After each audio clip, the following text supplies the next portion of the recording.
On the eve of the college entrance exam, the class beauty enthusiastically suggested that the whole class eat a champion's breakfast together the next morning. I sneered and stood up. Me, eat it? In my past life, this breakfast was laced with laxatives, ruining everyone's exams. What I hated even more was that when I called for a lawsuit against the unscrupulous owner, she took the lead in forgiving him, inciting the whole class to accuse me of slander in court, pointed at by 1,000 fingers. I was so enraged I jumped off a building, opening my eyes again. Laxatives, betrayal, enjoy this poisonous breakfast, all of you. Later, the media dug up that the breakfast shop owner was the class beauty's biological uncle. Even later, I heard she was stabbed to death by a desperate classmate in a secluded alley. Sue Won stood on the edge of the rooftop. Beneath her the dizzying city lights flickered like countless indifferent eyes. The wail of police sirens tore through the night sky, and the crowd below stirred, their murmurs drifting faintly upward like fine needles piercing her heart. Look, it's her. She failed the exam and now she's making a scene. The breakfast shop owner is obviously shady, right? The whole class testified, but she just wouldn't let it go. I heard she was the class monitor at school. With such a vicious heart, she deserves it. Jump, go ahead and jump if you dare. Those voices mixed with the terrifyingly clear images from the courtroom. Hours ago, crashing wildly in her mind, Lin Weiwei's innocent, pure face, tears streaming like pear blossoms in the rain. Your Honor, my uncle, Boss Zhang, he's really pitiful. The classmates who had once been close now raised their hands in unison, as if rehearsed, repeating, I testify, the breakfast was fine, maybe she was just nervous. Sue Won seemed to have eaten something else before the exam. The reporters' cameras, like long guns and short cannons, coldly aimed at her, their aggressive questions lashing out like whips. Sue Won, what do you think of the whole class testifying for the defendant? Are you insisting on the lawsuit because you're psychologically unbalanced after failing the exam? On the internet, her name, photos, and class information were completely exposed, followed by words like psycho, deserves to fail, and go die, branding her soul like a scorching iron, making it scream. She had worked so hard, bearing the responsibility of being the class monitor, trying to seek justice for everyone, and what was the result? She became a joke in everyone's eyes, a vicious madwoman in their mouths. Lin Weiwei, and all of you. With her last ounce of strength, she silently roared at the twisted shadows beneath her feet, then her body tilted forward like a puppet with its strings cut. The fear of weightlessness instantly seized her, leaving only the howling wind in her ears. As if mocking her brief and ridiculous life, Sue Won jolted upright from her desk, her heart pounding wildly in her chest as if trying to break free. Cold sweat instantly soaked her back, sticking unpleasantly to the chair. She gasped for air, her vision blurred with golden specks, her throat dry and tight, carrying the suffocating sensation of near death. The heavy panting was jarringly loud in the quiet classroom. Her desk mate, Zhao Xiaola, looked at her strangely and asked, Sue Won, what's wrong? Had a nightmare? Your face is as pale as paper. Sue Won didn't answer. She jerked her head up and looked around.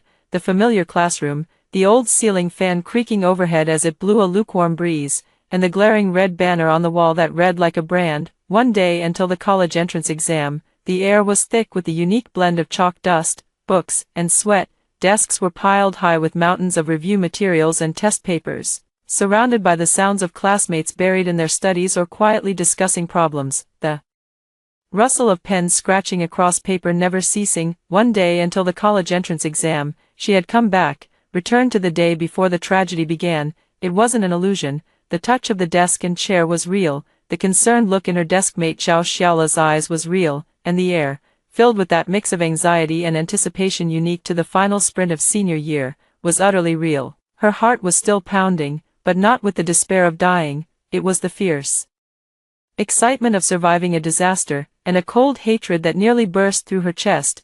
The weightlessness of falling from the rooftop in her past life and the venomous curses in her ears were as vivid as if they had just happened. Lin Weiwei's seemingly gentle and harmless face, the cold and betraying eyes of her classmates, the uniform false testimonies in court. All these images flashed wildly through her mind like red-hot iron searing her nerves. She clenched her fists tightly, her nails digging deep into her palms, the sharp pain barely suppressing the surging emotions. Don't panic, Sue Won, absolutely don't panic. Since fate had given her a chance to start over, this time she would hold her destiny firmly in her own hands. Just then, a sickly sweet voice she would never forget, like a venomous snake, slithered clearly into her ears. Classmates, everyone quiet down. Su-won's spine instantly stiffened, like a drawn bowstring, slowly, with a barely perceptible rigidity.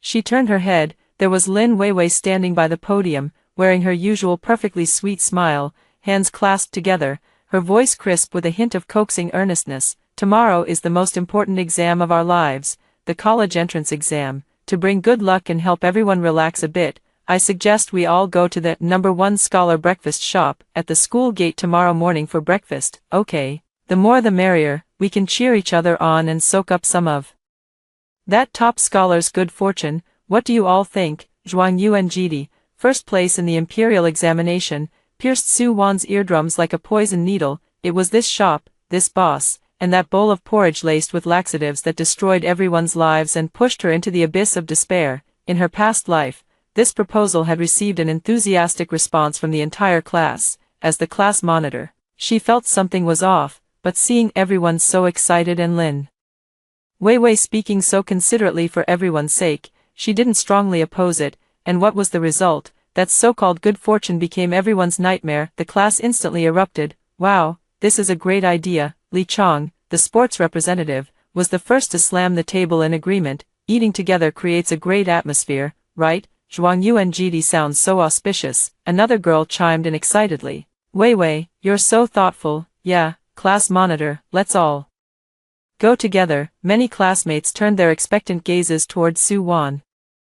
Lin Weiwei also looked at Su-won with a smile, her eyes full of kind invitation. Wan, you're the class monitor. If you take the lead, everyone will be even more motivated. It was this very look. In her past life, she had been deceived by this seemingly harmless gentleness. A surge of icy anger rushed to her head, instantly overpowering the dizziness of rebirth and the lingering fear. No, there was absolutely no way she would repeat the same mistake. Just as the classroom atmosphere was heated and almost everyone had tacitly agreed, Su-won stood up abruptly, her movements crisp and decisive, carrying an undeniable force. The chair legs scraped against the floor with a harsh screech, instantly drowning out all the chatter. The classroom fell silent in an instant, and dozens of pairs of eyes focused on her in unison, filled with surprise and confusion. Su-won took a deep breath, forcing herself to stay calm. Her gaze swept across the young faces, full of anticipation and tinged with pre-exam anxiety, before finally settling on Lin Weiwei's seemingly flawless smiling face. Her voice was clear and steady, carrying a calmness and determination beyond her years, echoing distinctly in the quiet classroom. I object. The 3 words carried weight. The entire classroom was so quiet that you could hear a pin drop, and even the noisy cicadas outside the window seemed to pause for a moment. The smile on Lin Weiwei's face froze, a flicker of surprise and barely noticeable gloom flashing in her eyes before she quickly replaced it with an even more aggrieved and innocent expression. It's so much fun for everyone to go together, such a great omen. Are you just too nervous? Nervous? Su-won raised her chin slightly, meeting everyone's gaze with a calm expression. Tomorrow is the college entrance exam, the decisive battle that determines our future. The last thing we need right now is accidents and uncertainty. Food safety is one of the most important things on exam day. No exceptions. Her voice wasn't loud, but every word was clear, filled with undeniable rationality. She paused, her sharp eyes sweeping over the classmates who had been so excited moments ago, noticing that some now showed hesitation and contemplation. This isn't nervousness, it's being responsible for yourself. Su-won's tone was resolute. I believe that on exam day, everyone should eat the most familiar, safest, and most reliable breakfast at home to minimize any unnecessary risks. Adjusting your physical condition to its best is the greatest respect and responsibility for your 10 years of hard work. She looked at Lin Weiwei again, her eyes calm and unruffled, yet carrying a chilling insight. As for whether you go or not, that's your freedom, but as class monitor, I must remind everyone of this potential risk. The college entrance exam leaves no room for mistakes. After Su-won finished speaking, Li Chong, who supported Lin Weiwei, couldn't hold back. Frowning, he said, "You're making a mountain out of a molehill, aren't you? Zhuang Yuanjidi has been around for years and has always had a good reputation. What could possibly be wrong? You're just too rigid." "Yeah, class monitor, lighten up. What could happen from having breakfast together?" Another girl muttered softly. "Exactly, Weiwei was just trying to be nice, wanting everyone to relax a bit." "Do you have some issue with Weiwei?"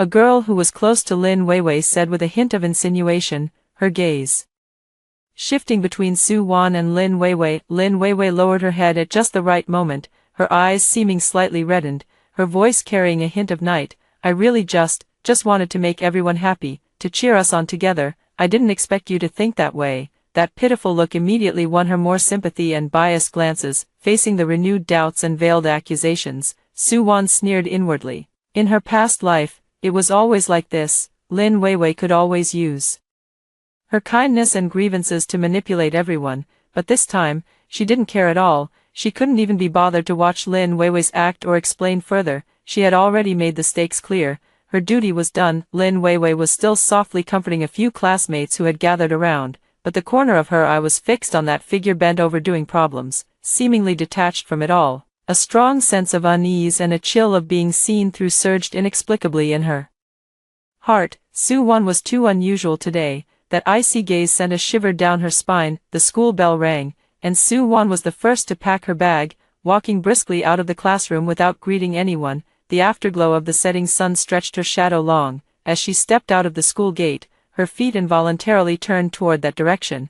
The four gilded characters, Zhuangyu and Jidi, at the street corner shimmered with a tacky and glaring light under the sunset. The greasy middle-aged man, boss Zhang Jianjun, was idly wiping the oily counter with a rag at the entrance. Su Wan stopped, standing at a short distance, watching quietly. The image of her entire class excitedly walking into that shop in her past life intertwined with the chaotic mess on the exam grounds later, churning her stomach. Her gaze was sharp as a knife, as if it could pierce through that sign and that figure. A few seconds later, she pulled out her phone expressionlessly, raising it naturally as if to capture the sunset, the lens subtly shifting to aim at the sign of Zhuangyu and Jidi and the blurry figure beneath it. A faint click of the camera shutter was drowned in the street noise. Su Wan looked down at the photo on the screen, a greasy sign, a blurry but recognizable figure. She quickly put away her phone, clenched her fists, her nails digging into her palms again. Tomorrow, everything would be different.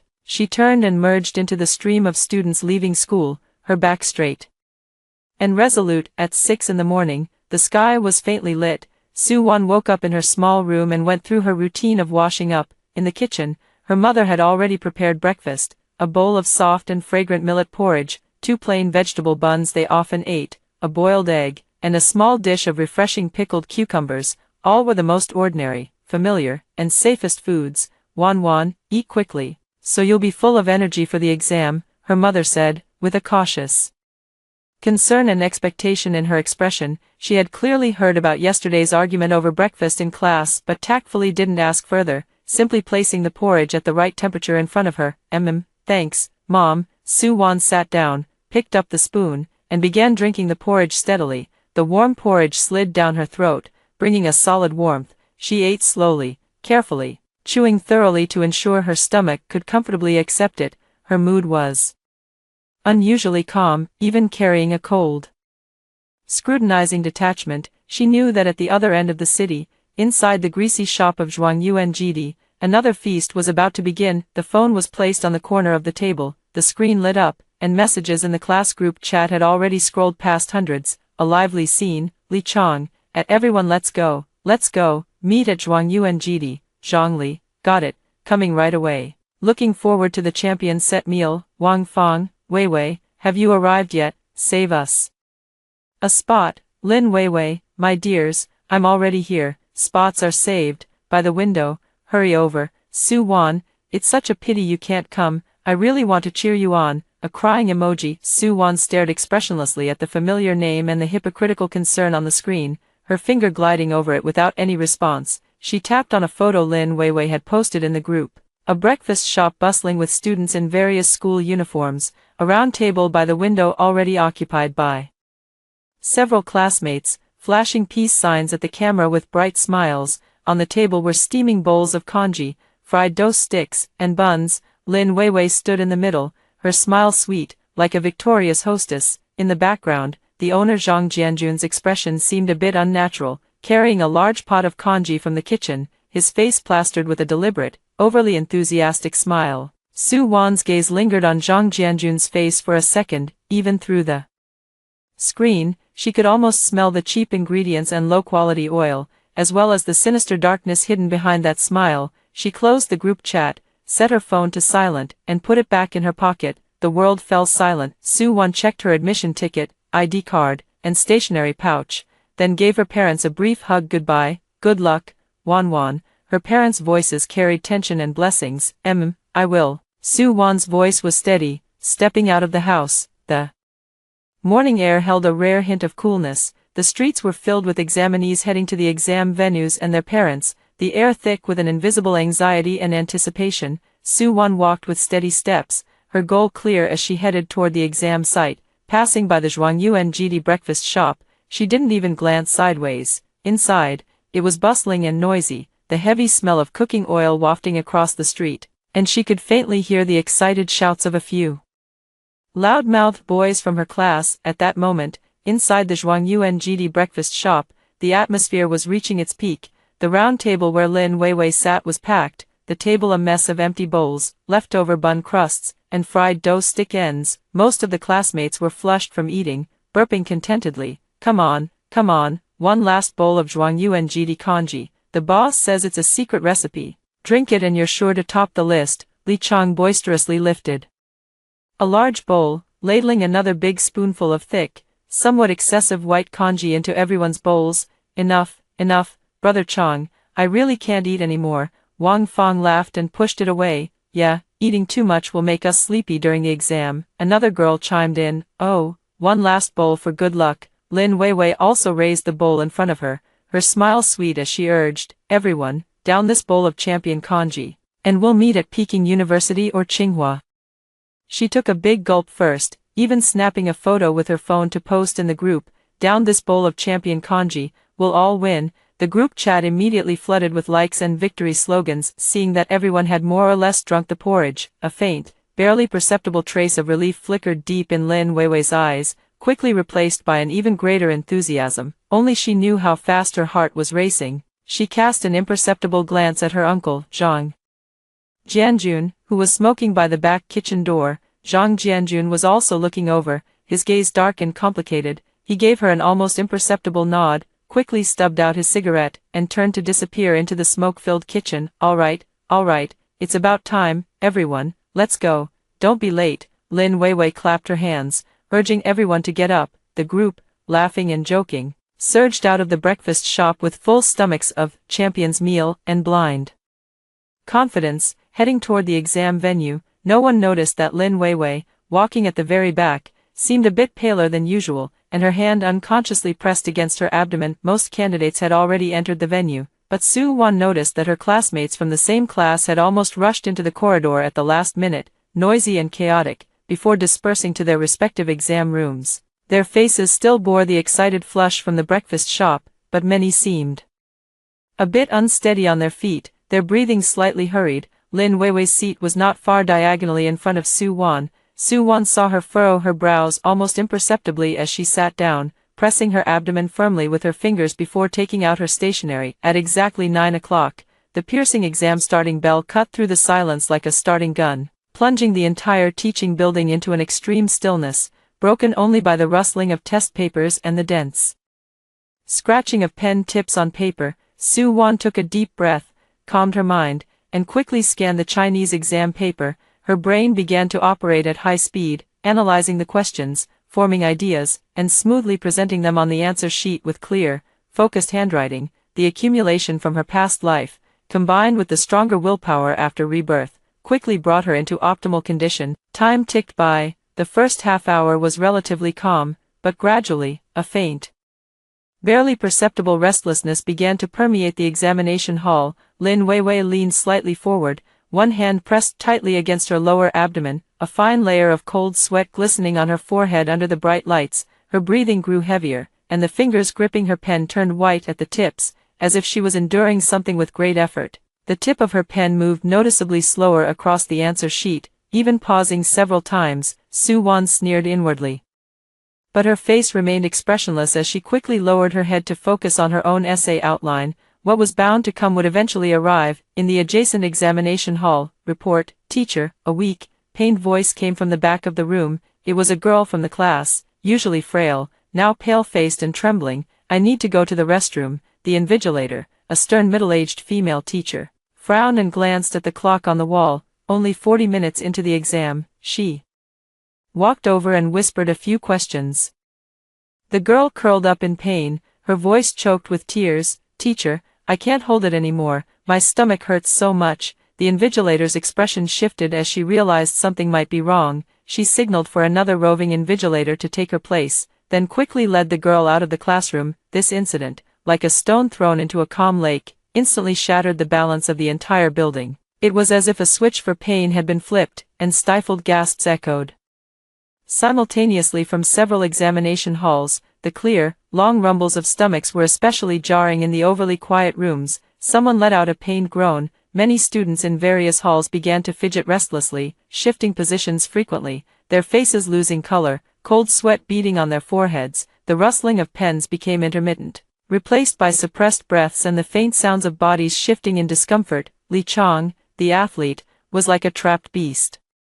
Now, his strong body tensed, veins bulging on his neck, teeth clenched tightly, and large beads of sweat trickled down his temples. He tried to concentrate on the questions, but his body trembled uncontrollably, and his hands shook so much he could barely write legible characters. The most terrifying part was that this pain seemed contagious. "Report, teacher, teacher, I need to go to the restroom too, teacher, I can't take it anymore." Voices of report rose one after another, filled with unbearable pain and despair, echoing through the classrooms. The invigilators' faces grew increasingly grim, sweat forming on their brows. Order in the examination halls began to break down. Every student allowed to go to the restroom rushed out, bent over and clutching their stomachs. The corridor echoed with hurried footsteps and even faint, suppressed sounds of vomiting. Those who hadn't yet experienced symptoms felt a dull ache in their abdomens, restless and unable to focus. A sense of oppression, pain, and fear spread among all the students who had eaten breakfast at Zhuangyuanjidi. Time passed in the stark contrast between pain and focus. The bells signaling the end of the first Chinese exam finally rang. For many, it sounded like a horn of relief, yet also like a death knell. "The exam is over, candidates, please stop writing immediately." The invigilator's voice carried a faint trace of weariness and gravity. As soon as the words fell, a chorus of wails and cries erupted in every examination room. A girl collapsed onto her desk, sobbing uncontrollably. "I only wrote half of my essay, my stomach hurts so much I couldn't write at all. I'm going to sue that shady restaurant. It must have been the breakfast." The first thing Li Chang did upon getting his phone was to post a message in the class group chat, his face ashen, his body trembling slightly from suppressing pain and anger. "Exactly, it has to be. I've never felt pain like this before. Me too, I was fine this morning, but after eating that breakfast." The students' pain and anger found an outlet, and they chimed in one after another in the group chat. Su Wan calmly packed up her stationery and exam admission ticket, stood up, and walked out of the classroom. The hallway was a mess. Some students leaned against the wall vomiting, the foul smell of their mess spreading. Others, pale-faced, crouched on the ground, unable to stand. A few were being helped by teachers, weakly heading toward the infirmary. Cries, curses, and groans of pain mingled together, assaulting the eardrums. As she stepped out of the teaching building, the piercing wail of an ambulance grew closer, eventually stopping at the school gate. Several medical staff in white coats rushed in carrying a stretcher. Su Wan paused, seeing that the person being carried out on the stretcher was Wang Meng, the quiet boy in class who seemed to come from a less well-off family. He lay on the stretcher, his body curled up like a shrimp, his face ashen, eyes tightly shut, lips drained of color, twitching unconsciously. A nurse ran alongside, holding an IV drip. "Move aside, move aside." The medical staff's anxious shouts cut through the chaos. Wang Meng was quickly loaded into the ambulance. The door slammed shut, and the siren wailed again, speeding off toward the hospital. This scene struck like a heavy hammer on the hearts of every student who witnessed it. The initial anger and pain were instantly replaced by a greater fear. Could food poisoning kill someone? Wang Meng, panic completely engulfed the crowd. Su Wan stood at the edge of the noise and chaos, quietly watching the ambulance disappear around the corner. Her face showed no emotion, only a cold glint of understanding deep in her eyes.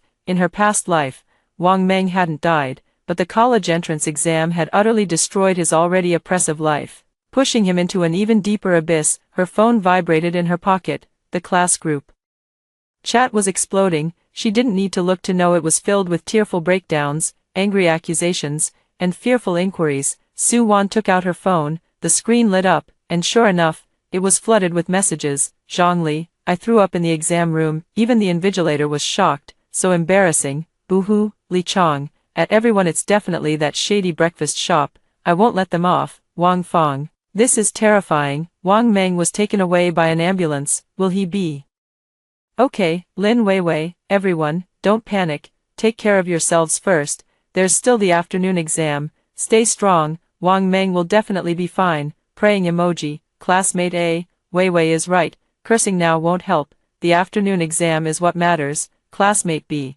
but my stomach still hurts, how can I take the afternoon exam? Classmate C, exactly, it's all that shop's fault, where's the class monitor? Su-won, monitor, say something. She no longer looked at the flood of questions and discussions pouring into the group chat. Instead, she opened the photo album, where a picture taken yesterday afternoon lay quietly, the greasy signboard of Zhuangyuan and the blurry, gloomy figure beneath it. She selected this photo along with another one of the ambulance she had taken outside the chaotic exam hall. Then, she opened her contacts and found a phone number saved under the name Lawyer Zhou. This was a friend of her father's who worked in law, someone who had come to their home for a meal before and left a business card. Everyone who needed to be held accountable would be, and no one would escape. The college entrance exam finally ended amidst unprecedented chaos and pain. For most students in Class 1, Grade 12, these 3 days were not an exam but a long, desperate ordeal of torture.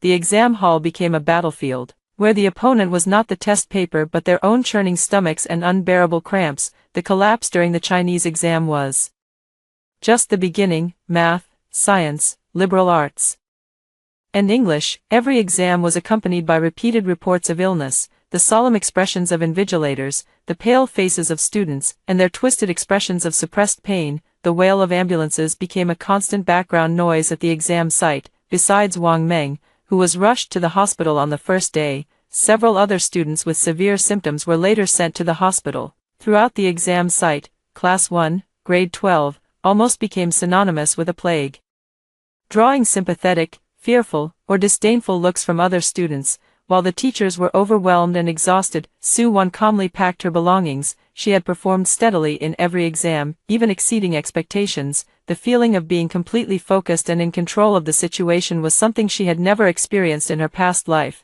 As she walked out of the exam hall, the sunlight was a bit blinding. Behind her was her class, which resembled a battlefield after the war.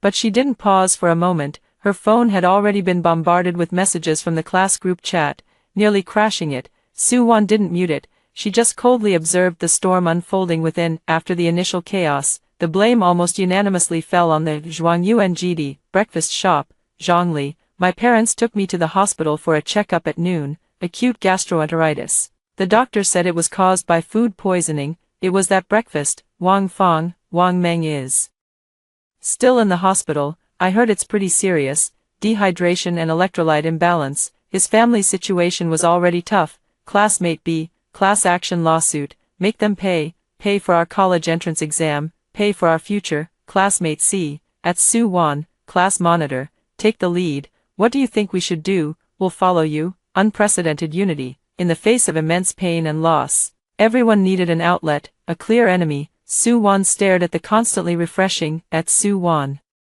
on the screen, watching those who had once accused her of making a mountain out of a molehill and being antisocial now treat her as their pillar of strength. A cold, mocking curve tugged at the corner of her lips, brimming with endless sarcasm. Just as the group was fervently discussing how to gather evidence and which lawyer to hire, a tearful, soft, yet compassion-laden voice message exploded like a depth charge. It was Lin Weiwei. Woo-woo. Classmates, everyone, please calm down and listen to me, okay? Her voice was filled with pain and struggle. The group instantly fell silent, everyone waiting to hear what she had to say. I just found out something very, very heartbreaking. Lin Weiwei's voice was halting, laden with immense reluctance. It's about Boss Zhang, the owner of the Champion breakfast shop. She paused, as if gathering courage, then spoke slowly with a tone of pity and compassion. He lost his only son a few years ago. His son was also a college entrance exam candidate at our school.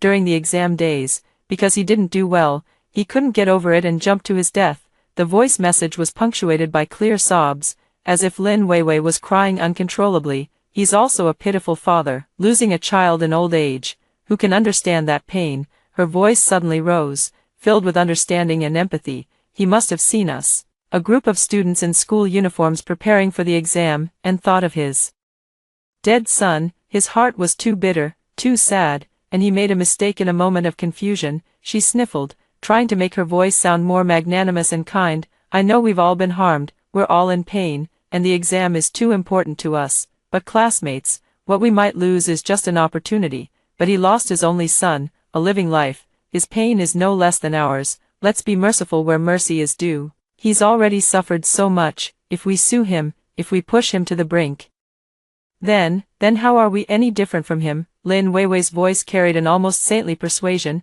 Let it go. Forgive him this time. Consider it an act of kindness and virtue. Okay. Seconds later, like dry grass set ablaze, the group sentiment made a stunning 180-degree reversal. Classmate D.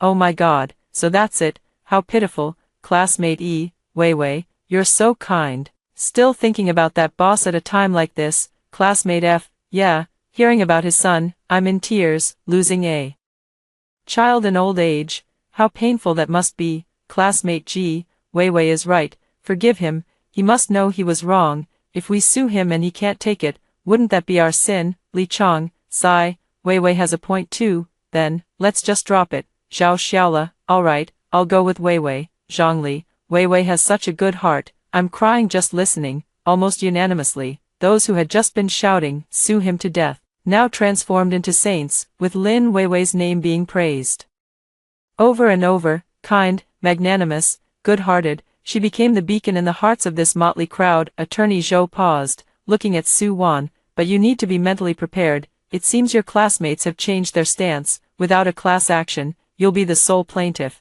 which makes your position quite weak. The opposing side is likely to exploit this, and there's the pressure of public opinion. I know. Su Wan's voice was calm, but her gaze was exceptionally resolute. I don't care what others choose. Uncle Zhou, please help me. Attorney Zhou looked at the unusually composed and resilient young woman before him and nodded. All right, I'll take this case. I'll organize the materials and formally file a lawsuit with the court. There may be mediation next, or it could go straight to trial. You need to be prepared. I'm ready anytime. Su Wan showed no sign of backing down. Time passed under a suffocating weight. The college entrance exam results were posted on a red bulletin board at the school gate. As expected, Su Wan claimed the city's top scorer in the science stream with an astonishingly high total score. The admission letter from Peking University's Guanghua School of Management arrived as promised. However, the other students in Class 1 of Senior 3 were nowhere to be found on the list. Almost everyone fell below the undergraduate cutoff, with only a few barely scraping by into the lowest-tier universities. Retaking the exam became their only way out for most. Su Wan's success was like a resounding slap, harshly striking the faces of those who had once accused her of making a mountain out of a molehill. But the immense disappointment and shame did not awaken them. Instead, after learning that Su Wan had indeed filed a lawsuit against the breakfast shop owner on her own, some people's instigation fermented this into deeper jealousy and resentment. Why was she fine? Why did she do so well? Why couldn't she just let that poor owner go?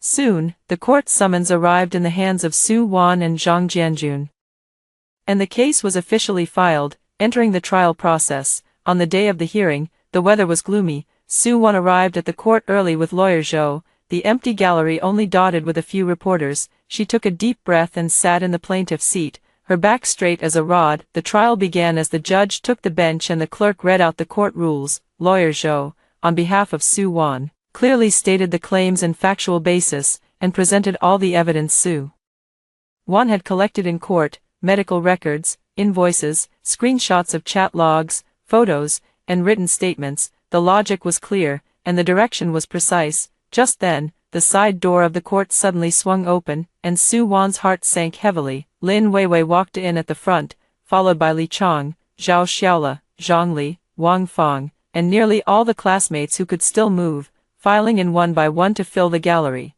Their gazes focused squarely on Su Wan, carrying coldness, distance, and even a hint of condemnation. Su Wan's fingertips instantly turned icy. The suffocating scene from the previous life in court replayed like a nightmare. Judge, Lin Weiwei, you stood up first. your voice carrying a deliberate tremor and sincerity. She didn't even glance at Su Wan, her eyes pleading earnestly with the judge. We are all Su Wan's classmates, and we want to testify for Boss Zhang." The judge frowned. "What exactly are you trying to prove, right?" Zhao Xiaola kept his head down, not daring to look in Su Wan's direction. His voice was low but clear. "I felt unwell during the exam that day because I was too nervous myself. It had nothing to do with breakfast." "Me too, maybe I caught a chill the night before," Zhongli chimed in. The entire class, like puppets controlled by invisible strings, stood up one after another. Their voices varied in pitch, but the content was strikingly consistent, denying any problem with the breakfast and insisting that their discomfort was due to other reasons. They collectively wept over Zhang Jianjun's tragic plight, chattering to emphasize that he hadn't meant it, that he had only been momentarily confused and was already deeply regretful. The entire courtroom became a tribunal judging Su Wan alone. Sitting in the plaintiff's seat, she was like an isolated island, enduring the cold and uniform betrayal of her former classmates. Lin Weiwei, with tears streaming down her face, delivered a performance at its peak. "Your Honor, it's all my fault. It was my idea for everyone to eat breakfast there, but I really meant well. I never thought it would turn out like this." Woo-woo. She suddenly paused, as if she had let something slip. A flicker of panic flashed across her face, but she quickly covered it with even louder sobs. Mr. Zhang truly knows he was wrong. He repents every day. He's just so pitiful." That brief and flustered "uncle" struck Su Wan like a thunderbolt, and it also hit the few reporters in the gallery. The adjournment ended in an extremely eerie and oppressive atmosphere. The judge announced a recess, with the verdict to be delivered on a later date. Su Wan walked out of the courtroom in silence under lawyer Zhou's worried gaze. As soon as she stepped out of the courthouse, a swarm of reporters who had been lying in wait for a long time surrounded her like sharks smelling blood, shoving microphones and cameras almost into her face. "Su Wan, what do you think about the entire class testifying for the defendant?" "Su, your classmates all say there was nothing wrong with the breakfast shop. What's your explanation?" "Su Wan, there are rumors that you're withdrawn and have strained relationships with your classmates. Is this lawsuit driven by personal revenge? As the top scorer in the college entrance exam, don't you think being so petty is beneath you?" Sharp, harsh, leading, and malicious questions rained down on Su Wan like hail. Flashbulbs went off wildly, capturing every subtle change in her expression. Su Wan stumbled slightly as she was jostled. She pressed her lips tightly together and refused to answer any questions. Lawyer Zhou struggled to shield her, trying to push through the crowd. "No comment, please step aside. Don't harass my client." The suffocating feeling of being cyberbullied and condemned by thousands in her past life engulfed her again like icy tides. Only this time it was worse than before, because this time, she was the sole outlier, the only one who had succeeded in the college entrance exam. Shortly after returning home, a glaring headline popped up on her phone's push notifications: "Kind classmate versus stubborn class monitor. Irrational after the college entrance exam. Bereaved father sued by top scorer. Entire class pleads for leniency. Spare the poor man. Psychological imbalance. Top scorer Su Wan accused of malicious lawsuit due to exam stress." Clicking on the news link, the comments section below had already been overrun. "Holy crap, the whole class testified the breakfast was fine, but she insists on suing. This top scorer must have issues. That boss's son died because of the exam, and she still won't let it go. Too cold-blooded. Look at her face, she seems harsh. Just because she did well, she thinks she can falsely accuse people. I heard she wasn't popular at school, very reclusive, definitely extremely jealous. That pretty classmate, dox her, expose her, make her socially dead." Vicious curses, baseless speculation, and personal attacks flooded in. Her name, photos, school, and even the neighborhood of her home address were dug up. Her phone began receiving constant harassing calls and abusive texts from unknown numbers, and her social media accounts were drowned in a torrent of obscene private messages and comments. A few days later, on a gloomy evening, Su Wan went downstairs to take out the trash. As she approached the trash bin by the building, a pungent smell of paint hit her nose. On the white wall next to her unit's entrance, two huge, sinister characters had been splashed in glaring red paint. "Poisonous woman." Su Wan stood still, trash bag in hand, staring silently at the words. She didn't scream or cry, she just clenched her fists tightly, her nails digging deep into her palms, bringing sharp pain. "Lin Weiwei, and all of you, just wait." She calmly called the police. The officers took statements and photos, but the neighborhood was old, with many blind spots for surveillance, so in the end, the case was dropped. The neighbors looked at her with curiosity, fear, and distance. The online abuse continued to surge, and the harassing calls and texts never stopped, but she blocked all irrelevant information, leaving only the necessary channels of communication with lawyer Zhou. She was no longer angry, no longer aggrieved, only a near-cold clarity remained. She was waiting for a chance to turn the tables completely, and she knew that chance lay hidden in Lin Weiwei's fatal flaw exposed in court. The days after the college entrance exam results were finalized were bleak and oppressive for most of Class 1, Grade 12. The registration forms for repeat classes hung over everyone like heavy verdicts. The once lively class group chat fell into dead silence, with occasional messages filled with self-pity and mutual blame. Only Su Wan's name shone like the brightest star, hanging at a height no one could reach. City Science top scorer, admission letter from Peking University's Guanghua School of Management. These words were like the sharpest needles, repeatedly stabbing the nerves of those who had to repeat. The immense gap and anger at their own incompetence needed a specific target to vent. That target naturally became Su Wan, the one who didn't know her place, made everyone sick, and wouldn't let the poor person go, along with Lin Weiwei, who suggested the breakfast shop. Though everyone maintained a facade of polite hypocrisy, resentment simmered beneath the surface like an undercurrent. Su Wan was fully aware of these undercurrents. She used the summer break to act quietly. First, she went to the Municipal Administration for Industry and Commerce, claiming she needed to verify the business information for consumer rights protection, and requested to look up the registration details of the No. 1 Scholar breakfast shop. After verifying her identity and the simple reason the staff retrieved the file, the registration showed the operator as Zhang Jianjun, with the main family members listed as spouse Li Hongmei, sister Lin Xiu. Lin Weiwei's mother was named Lin Xiu. This chain of kinship was as clear as a drawn blade. Back home, Su Wan turned on her computer and began compiling a detailed dossier. She used no flowery language, only cold facts and irrefutable evidence. As Zhang Jianjun's close niece, did Lin Weiwei know in advance about her uncle's twisted hatred for exam takers? Was her suggestion for the whole class to eat breakfast at her uncle's shop on the morning of the exam pure kindness or ulterior motive? After the incident erupted, her series of actions, guiding forgiveness, organizing false testimony, were they meant to shield her uncle and evade responsibility? The investigation results came out quickly, even faster than Su Wan had anticipated. A week later, 3 authoritative media outlets almost simultaneously released blockbuster investigative reports on their official websites and social media platforms, each headline more shocking than the last. Exclusive investigation, shocking reversal in the college entrance exam poisoning case. The kind proposer turns out to be the main culprit's own niece. Perjury, lies, and familial cover-up. The double life of class beauty Lin Weiwei, city's top scholar Su Wan vindicated. The kinship and collective betrayal behind the breakfast shop poisoning case. Public opinion took a dramatic turn overnight. The comment sections of all the news articles that had previously vilified Su Wan were flooded with apologize, heartbroken, and terrifying to think about. Oh my God, we were all used by Lin Weiwei. Su Wan, I'm sorry, we wronged you. Lin Weiwei is terrifying, such a schemer at such a young age. To cover for her uncle, she dragged the whole class down with her. Zhang Jianjun deserves to die. Lin Weiwei is even more hateful, she's an accomplice. Those classmates who gave false testimony are both stupid and malicious, they deserve to repeat the year.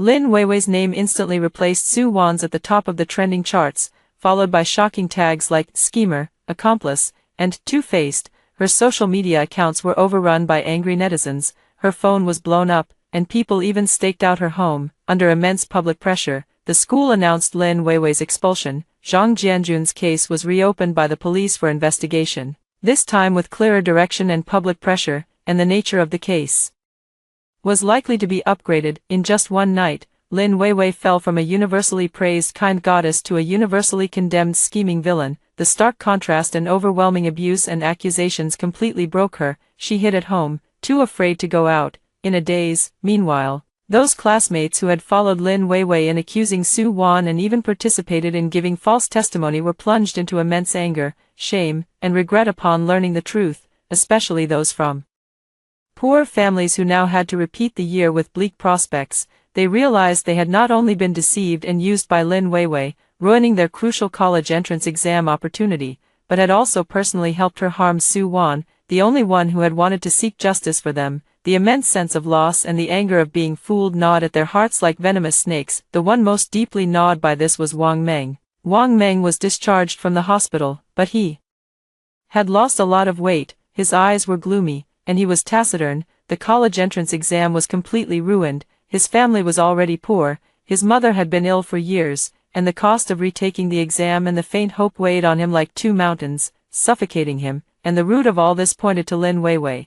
It was she who suggested going to her uncle's shop, she who caused him to nearly die in the exam hall, she who incited everyone to give false testimony, letting the villain go unpunished, leaving him without even a glimmer of compensation. Every online insult hurled at Lin Weiwei felt like a roar on his behalf. The seed of paranoia grew wildly in the soil of despair. On a sweltering evening, the setting sun dyed half the sky red like congealed blood. Lin Weiwei could no longer bear the suffocating atmosphere at home and the endless online abuse. She put on a hat and mask, sneaked out of the house like a thief, and went out for some air. Unconsciously, she found herself in the familiar alley near the Zhuangyuan breakfast shop. The secluded back alley was desolate and dilapidated, with the shop door tightly shut and sealed. Seeing her uncle's shop reduced to this, thinking about her own ruined reputation, a surge of immense grievance and resentment overwhelmed her. She couldn't help but crouch by the wall and sob quietly. Just then, a tall but slightly stooped figure appeared at the entrance of the alley like a ghost, blocking the dim yellow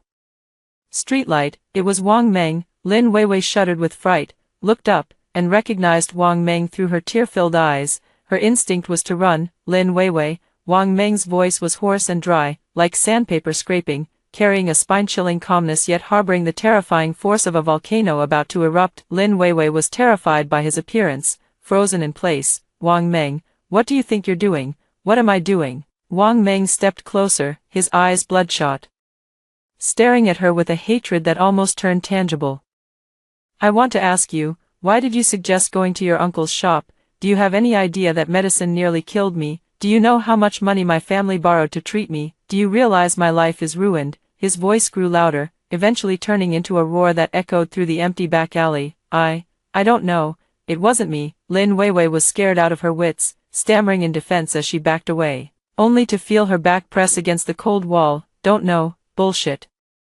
Wang Meng pulled a folding fruit knife from his pocket, flicking open the blade, which gleamed coldly in the dim light. It was you caused this, and you pretend to be the good guy. You even tricked us into lying in court, helping your black-hearted uncle, so we couldn't even sue him. You left us with no way out. You deserve to die. Your whole family deserves to die. Extreme rage and long-suppressed despair completely shattered Wang Meng's already fragile sanity. He looked at the face before him, once adored by everyone, now etched with terror and hypocrisy, and felt nothing but overwhelming disgust and hatred. All the pent-up pain found its only outlet in this moment. Ah, no, help! Lin Weiwei let out a piercing scream as she saw the blade approaching, but it was all too late. After hearing the first story above, what are your thoughts? Feel free to share your opinions in the comments section. Next, there is another similar story. Let's continue to see. In my past life, my roommate bought me coffee every day. After one semester, she was recommended for admission to a prestigious university,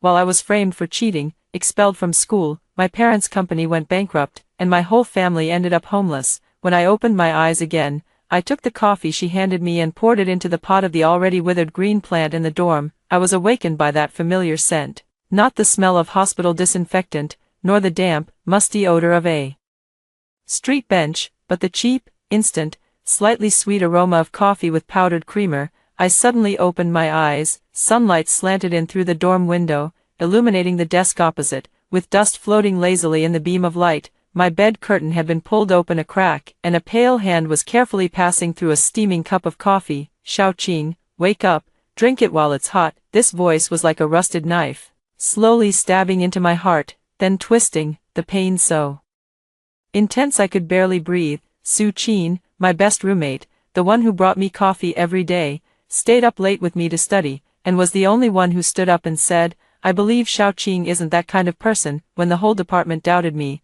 she was also the executioner who personally pushed me into hell. I lay motionless in bed, my mind like an old-fashioned film projector whirring, images flickering frame by frame. I saw it, saw myself standing in the department office.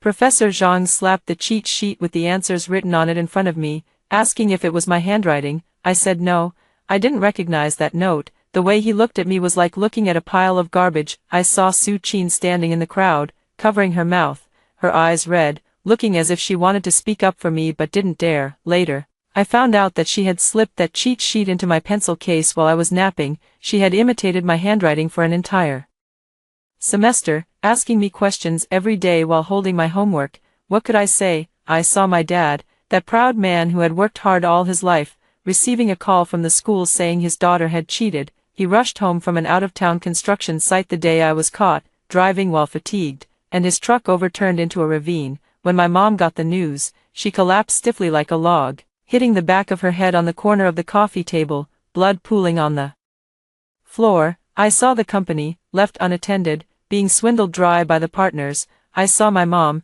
still not fully recovered, dragging herself around begging for help, returning with one high heel broken and nail marks all over her face. I saw myself expelled from school, unable to find a job with a disciplinary record, squatting on the street looking at the house that once belonged to my family, lights on in the windows, strangers living inside. I saw Su Qin, recommended for admission to the graduate school everyone wanted to attend, posting a photo on social media of herself standing at the school gate, smiling brightly in the sun, with the caption, "A new beginning, grateful for those who have accompanied me along the way." Beneath that post, the suffering of me and my entire family didn't even get a single like. Finally, I saw my mom lying under a bridge, using her last bit of strength to grab my hand and say she was cold, and then she stopped moving, and so did I. I yanked open the bed curtain, and Su Qin was standing by my bed, wearing a light pink cotton pajama set, her hair casually tied up in a bun, revealing a smooth forehead and smiling eyes. She was pretty, the kind of clean, wholesome prettiness that made anyone who saw her think, "This girl is so kind." "Oh, you scared me," she said, shrinking back and clutching her chest. "You popped up like a ghost. What's wrong? Did you have a nightmare?" I looked at the coffee in her hand, still steaming, with fine droplets of condensation clinging to the cup. It was this cup of coffee, one a day, never missed. In my past life, I saw it as friendship, as warmth, as proof that she cared about me. Only later did I realize it was just her investment. The cost was so low it was negligible, but the returns were shockingly high. A cup of coffee in exchange for my trust, my homework, my exam seat, my life. What a damn good deal. "Xiao Qing," she said, a bit puzzled, holding the coffee out toward me. "What are you spacing out for? Take it quickly. It won't taste good if it gets cold." I reached out and took the coffee. Her smile deepened as she turned and walked toward her own desk. "Hurry up and get ready. The bell rings in 20 minutes. I didn't move. I looked down at the coffee in my hand, a paper cup, 3.5 yuan each, bought from the little stall at the school's back gate. In my past life, I drank it for an entire semester. By the end, if she didn't bring me one, I'd feel strange, wondering if I'd somehow offended her. What a brilliant conditioning strategy. In my past life, I took care of her for 3 years. She stayed up with me through countless sleepless nights, only to end up dying with me under a bridge. In this life, I slowly poured the coffee into the flower pot. The dark liquid dripped out from the holes at the bottom, landing on the floor I had just cleaned. Drip, drip. Su Qin turned back, and the smile on her face froze, as if someone had hit the pause button. That look of shock, confusion, and even a hint of absurdity made the knot that had been lodged in my chest for 2 lifetimes loosen just a little. "Xiao Qing, what are you doing?" I placed the empty cup on the nightstand, picked up my jacket, rolled out of bed, and put on my shoes. I didn't look at her the entire time, but I could feel her gaze sticking to me like 2 slimy worms. "There are worms in the basin," I said, using coffee to kill the worms. She paused for a moment, then laughed again, this time a bit forced. "What kind of joke is that? What worms can coffee kill? We're going to be late. Let's go. You go first." I picked up the wash basin, tossed the towel and toothbrush into it, and said, "I'll wash up, then I'll wait for you." "No need." Carrying the basin, I walked past her, pushed open the door, and entered the washroom. Someone was inside, a girl from the neighboring class brushing her teeth. She nodded at me as a greeting. I set the basin down, turned on the faucet, and as the cold water rushed over my hands, I finally managed to catch my breath. Those few minutes just now had drained me of what felt like a lifetime's worth of energy, not because of hatred, but because I was afraid I wouldn't be able to stop myself from strangling her right then and there. But I couldn't. In this life, I don't just want her to die, I want her to taste what it's like to fall from the clouds into the mud. I want her to experience the feeling of being abandoned by everyone, having nowhere to turn, and watching everything she cares about shatter one by one. Unable to hold on to anything, the cold water gushed out, and I stared at my reflection in the mirror, 18 years old, skin still dull from staying up late, dark circles under my eyes, hair a mess, this face so young it makes me want to cry. I still have a chance, Su-chin. I crushed these two words in my heart, pieced them back together, and crushed them again. In this life, it's my turn to treat you to coffee. When I returned to the dorm, Su-chin had already changed her clothes. She was sitting on my bed, holding the pot of pot hose that had been watered with coffee, frowning as she examined the yellowing leaves. Xiao-qing, is this plant dead? She looked up at me. Look, all the leaves are yellow, and the roots are probably rotten too, right? Why don't we throw it away? I'll go with you to buy a new one later. I walked over, took the pot from her hands, and placed it on the windowsill. It's not dead, I said. I haven't let it die yet. She looked at me, something flashing in her eyes. Too fast. So fast that if I hadn't lived 2 lifetimes, I wouldn't have noticed. It was confusion, wariness, and a hint of offended displeasure, but she suppressed it. All right, it's not dead, it's not dead. She stood up, clapping her hands. Let's go, we're really going to be late. You know how old Zhang is with his temper. I picked up my backpack and walked out the door with her. As we walked, she linked her arm with mine as usual, chatting affectionately about the drama she was watching yesterday, the new dishes in the cafeteria, and which department's guy was pursuing her roommate. I listened, occasionally humming in response, but my eyes were fixed on the people around us, young, vibrant, and still alive. I saw our class's study monitor, Li Nan, rushing past with a stack of books. His grades were average, but he was a steady person. In my past life, he got into our university's graduate program, later went to a research institute, and lived an ordinary life. I also saw that rich second-generation guy from the drama riding his bicycle past us, with a pretty girl sitting on the back seat. His father later went bankrupt, and he ended up delivering takeout.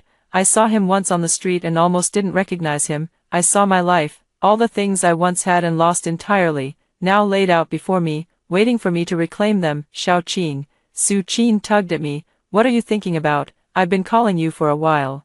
I snapped back to reality. We had already reached the entrance of the teaching building. Nothing, I said. Just thought the weather was nice today. She looked up at the sky, overcast, with thick clouds. What good weather. She didn't ask further and pulled me into the building. The first class was advanced mathematics with Professor Zhang, nicknamed Old Man Zhang. He wasn't actually old, just in his early 50s, but he had a stern face and graying hair, making him look like he was in his 60s. He had a habit of asking questions in class. If you couldn't answer, he'd deduct 5 points from your final grade without mercy. In my past life, I was caught cheating by him. It was during his specialized course exam, and I was answering smoothly. He suddenly walked over to me, told me to stand up, and pulled out a folded piece of paper from my pencil case. Unfolding it, it was densely covered with formulas. Is this yours? I said no. He asked, then why is it in your pencil case? I said I didn't know. He stared at me for a full minute,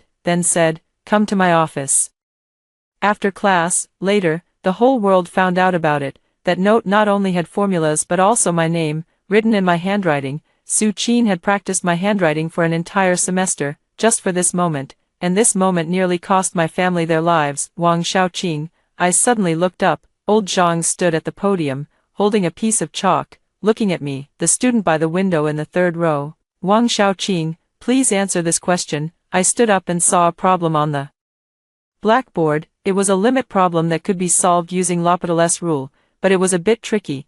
It required first using an equivalent infinitesimal substitution. The whole class was watching me. Su-chin sat next to me, slightly tilting her head, a faint trace of worry at the corner of her mouth, but I could see it.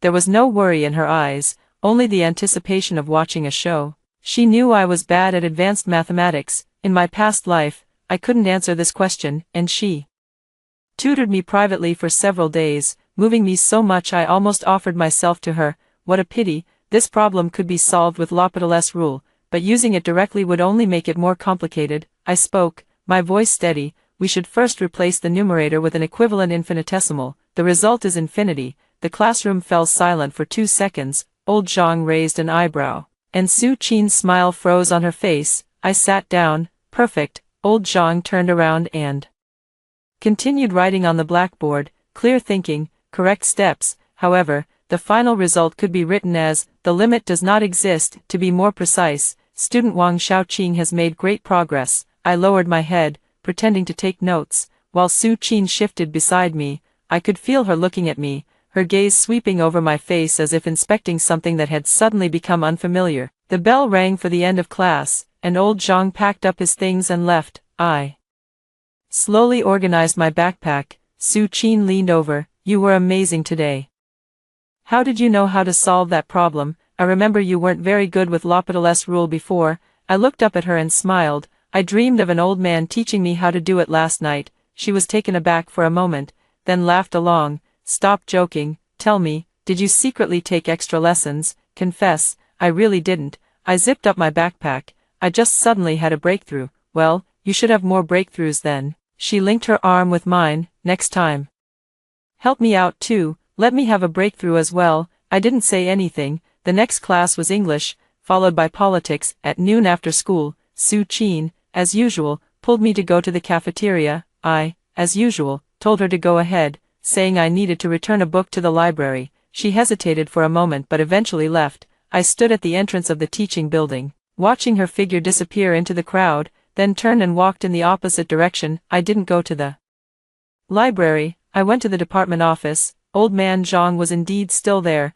He was sitting behind his desk grading assignments. Hearing the knock, he looked up and was a bit surprised to see me. Wang Xiaoqing, is something the matter? I walked in and stood in front of him. Professor Zhang, I'd like to ask you something. Go ahead. Regarding the midterm exam next month, I'd like to request a change of exam venue. He put down his red pen and looked at me. Why? I took a deep breath.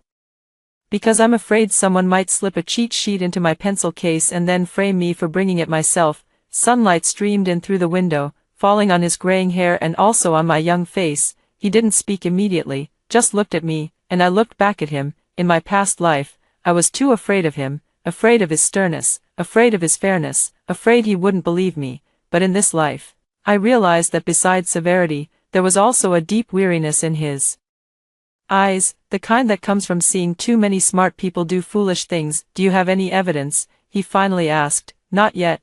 Then what do you want me to do? I hope you'll remember what I said today. I replied, if something really happens on the day of the exam, please give me a chance to explain, not after I've been wrongfully accused, but from the very beginning. He remained silent for a long time. So long that I thought he would ask me to leave, accuse me of being unreasonable, or say that he couldn't handle such baseless speculation, but he didn't. Instead, he said, all right, I've taken note of it. I bowed slightly, turned, and walked toward the door. Just as I reached the doorway, he suddenly called out to me, Wang Xiaoqing. I turned back. Do you know why you answered that question so well just now? I was taken aback. Because your reasoning was clear, your steps were rigorous, and you dared to use equivalent infinitesimals. Many students are too afraid to use them, worried they'll make a mistake, but that's how math is. The more you fear, the more likely you are to err. The same goes for life.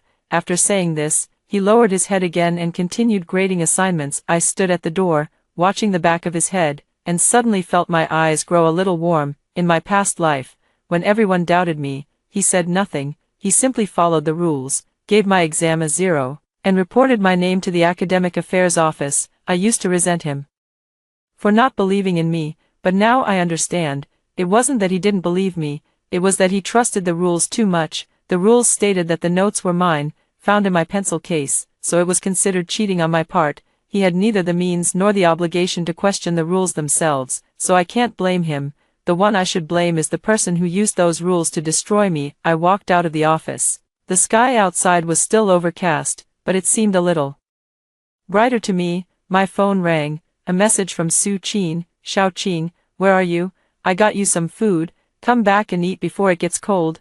I smiled at the message and replied, coming. Then I slipped my phone into my pocket. On my way back to the dorm, I passed by the coffee stall again. The owner recognized me and called out from a distance, hey, miss, not getting a cup today? I stopped and looked at her. Auntie, can I ask you something? Who's been buying coffee for me every day? That girl is my roommate. What time does she usually come to buy it? The owner thought for a moment. Right before your morning classes, around 7:30, she comes at the same time every day, and she always buys just one cup. Yeah, just one. I nodded, thanked him, and continued on my way, buying only one cup a day. But I distinctly remember in my previous life, there was one time when I woke up early and went to buy coffee with him. He bought 2 cups, saying one for each of us. At the time, I was so moved that I said there was no need to be so polite, I could buy my own. He said it was just a habit, something he did without thinking, but now I realized that habit was fake from start to finish. He only bought 1 cup because that cup was always meant for the investment target. Who knows what he drank himself? Maybe he didn't even like coffee at all. He just needed it as a prop. Back in the dorm, Su Chin had already set the food on the table, 2 identical plates of green pepper and shredded pork over rice, still steaming hot. Come on, she called out, I'm starving, been waiting for you forever. I sat down, picked up my chopsticks, and took a bite. The green peppers were a bit spicy, the shredded pork a bit tough, and the rice a bit hard, exactly the same taste as in my previous life. Is it good? She asked. Yes, it's good. She smiled and lowered her head to start eating. As I ate, I glanced at her out of the corner of my eye. She ate very delicately, taking small bites and chewing slowly, occasionally looking up at me with a smile before continuing. This was the person who, with a 350 cup of coffee, 2 cafeteria meals, and a few words of, I believe in you, took everything from me. I finished the last bite of rice and put down my chopsticks. Su Chin, how's your review going for the midterm next month? She paused for a moment, then smiled. Haven't started yet. What's the rush? Why? Are you going to help me review? Sure, I said, we'll start tonight together. Her eyes lit up. Really? That's great. I knew you were the best. I didn't say anything, just smiled. Outside the window, the pot of potholes that had been watered with coffee stood quietly on the windowsill. The yellow leaves were still yellow, drooping limply, but I noticed that near the roots, there seemed to be a hint of green, too. I became a superhuman, true to her word. Su Chin didn't hold back when it came to studying together. That very night, she carried a pile of books over to my bedside, opened her notebook, and pointed to the densely packed words, asking, this problem, I can't get this step right no matter how I calculate it.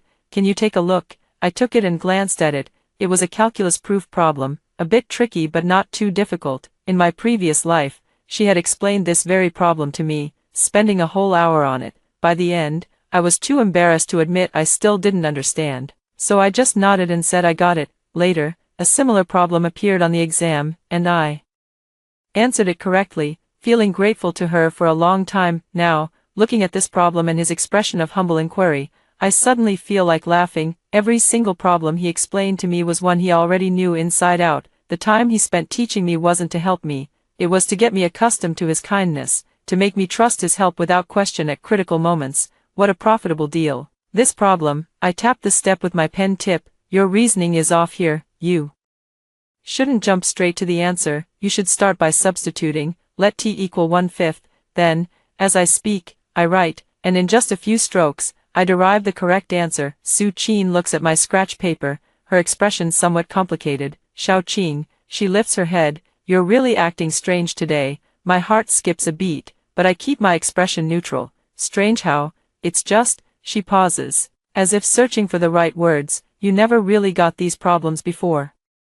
I was always the one teaching you. How come it suddenly feels like you know everything today? This question was bound to come up sooner or later. Having lived 2 lifetimes, if I couldn't handle this kind of probing, I might as well have died for nothing. Maybe I just had a breakthrough. I shrug. I dreamed about my grandma last night, when she was alive. She always told me that some hurdles in life can't be overcome because the time isn't right yet. When the time comes, they naturally pass.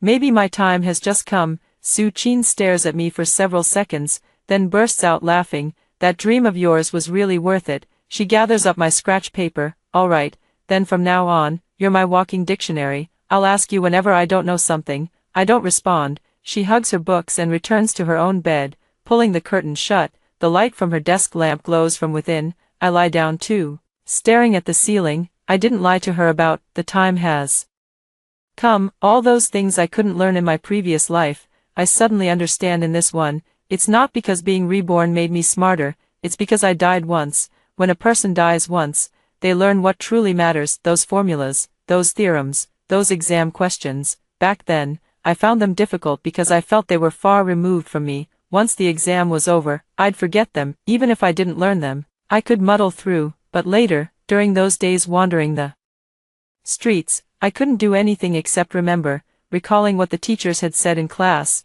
the books I'd flipped through in the library, every day I should have taken seriously but had just glossed over. Hungry, I'd work through problems in my mind, over and over again, no paper, no pen, no textbooks, just memory. Getting them right didn't earn me extra points, getting them wrong didn't cost me any, but I wanted to solve them anyway, because it was the only thing that made me feel alive. Now, all those day and night recollections have become my capital. The next morning when I woke up, Su Chin was no longer in her bed curtain was drawn open, and the blanket was neatly folded. I glanced at the time, 7:30, exactly when she usually went to buy coffee.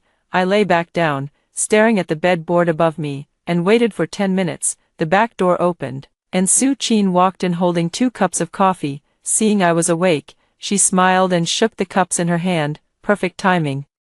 Drink it while it's hot. She handed one of the cups to me, and I took it and placed it on the nightstand. Why aren't you drinking? She asked. Didn't you say there were bugs in the pot yesterday? I moved that pot of flowers outside the windowsill for you today, so there are no bugs now. I didn't say anything, just looked at her. She was wearing a white hoodie today, her hair tied up in a high ponytail. With that clean and warm smile on her face, sunlight streamed in through the window, falling on her, making her look like the kind of good girl who would lend a helping hand when others were in trouble. If I hadn't died once, I would have thought the same. Su Chin, I suddenly spoke up, you bring me coffee every day, but do you drink it yourself? She paused for a moment, then laughed. Of course, I finish my own cup on the way. Really? I nodded. Did you drink yours today? Her smile froze for a fraction of a second, so fast that a normal person wouldn't have noticed, but I did. Why? Her voice tightened slightly. Why are you asking? I didn't answer, just picked up the cup of coffee, unscrewed the lid, and slowly poured it into the trash can beside the bed. The brown liquid flowed into the garbage bag, soaking the waste paper and snack wrappers inside. Su Chin's expression changed, not the kind of anger from being exposed, but a suppressed, forcibly restrained displeasure. She pursed her lips, took a deep breath, and put on that familiar smile again. Xiao Qing, she said softly, do you have some issue with me? I placed the empty cup on the table and looked up at her. No, not at all. Then why? She glanced at the coffee in the trash can, hesitating. I don't drink coffee anymore, I said. I quit. She stared at me, something shifting in her eyes. Quit? You were drinking it yesterday, and today you say you quit. She didn't believe it herself, but she didn't ask further. She just smiled and said, all right then, I won't bring you any from now on. Then she turned around,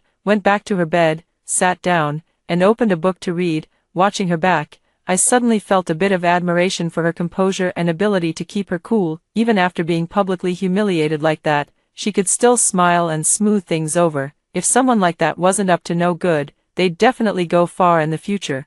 What a shame. I have a class this morning. The professor for this ancient literature course is surnamed Zhou, in his 50s. Wearing a pair of reading glasses while teaching, he likes to let his thoughts roam freely, moving from the book of songs to dream of the Red Chamber, teaching whatever comes to mind. No one dares to skip his class because he takes attendance at the end of the semester, and anyone who skips can expect to fail. In my previous life, I didn't like him much, thinking his lectures were too disorganized and lacked focus. Later, when I was wandering the streets, I once passed by a bookstore and saw a book in the window with his name printed on the cover. It turned out he had written a book, but by then, I could no longer afford it. Today, we're discussing love poems from the Book of Songs. Professor Zhou stood at the podium, slowly flipping through his lecture notes. Everyone can recite Guanju, right? Guanjujiu, in the river islets, a fair maiden, a gentleman's good match. But do you know what this poem is really about? Someone in the audience whispered softly, falling in love. Professor Zhou adjusted his glasses and glanced in that direction. Falling in love, yes and no. When you read Guanju, you see love, but what I see is propriety. He turned around and wrote 2 words on the blackboard, ritual and morality. Guanju is the opening poem of the Book of Songs. Why this one in particular? Because the ancients believed that husband and wife are the foundation of human relationships. Only by upholding the proper way of marriage can the way of the world be set right. So, while this poem appears to be about love, it's actually about how to love in accordance with ritual and propriety. A fair maiden, a gentleman's good match.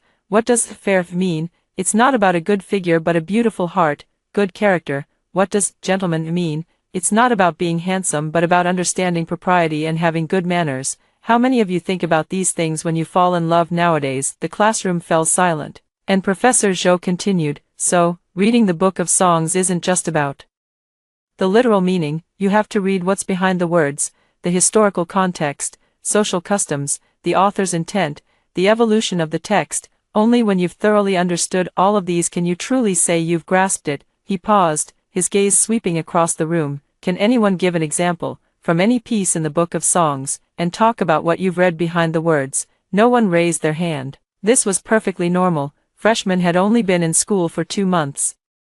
Being able to memorize the text was already impressive. Who had the ability to read beyond it? Professor Zhou waited a few seconds and was about to speak when I raised my hand. He looked at me, slightly surprised. Go ahead, this student. I stood up. Mang. Professor Zhou raised an eyebrow. Go on. I took a deep breath, the words I had recalled countless times on the streets flashing through my mind. Mang tells the story of a woman being abandoned. On the surface, it's a condemnation of a heartless man, but behind it, it's actually about the oppression of women under the marriage system of that time. Continue. In the poem, it says, it's not that I'm delaying the date, but you have no proper matchmaker. The woman blames the man for not having a good matchmaker, which shows that marriage at the time had to go through a matchmaker, otherwise, it wasn't in accordance with propriety. But later, when the man brings betrothal gifts to propose, the woman agrees, even saying, don't be angry, let's set the wedding for autumn. She's afraid he'll get angry and quickly sets the wedding date. What does this mean? It means that even though the woman knows the rules of propriety, she doesn't have the ability to truly abide by them. She loves this man, so she can only compromise. Professor Zhou didn't speak, just looked at me. After marriage, the woman, for 3 years, I was a wife, no labor was spared, early to rise, late to rest, no morning was idle. She worked hard to manage the household, rising early and sleeping late. But what did she get in return? It was, once his wishes were fulfilled, he turned to violence, the man's violence. She wanted to resist, but her brothers didn't understand.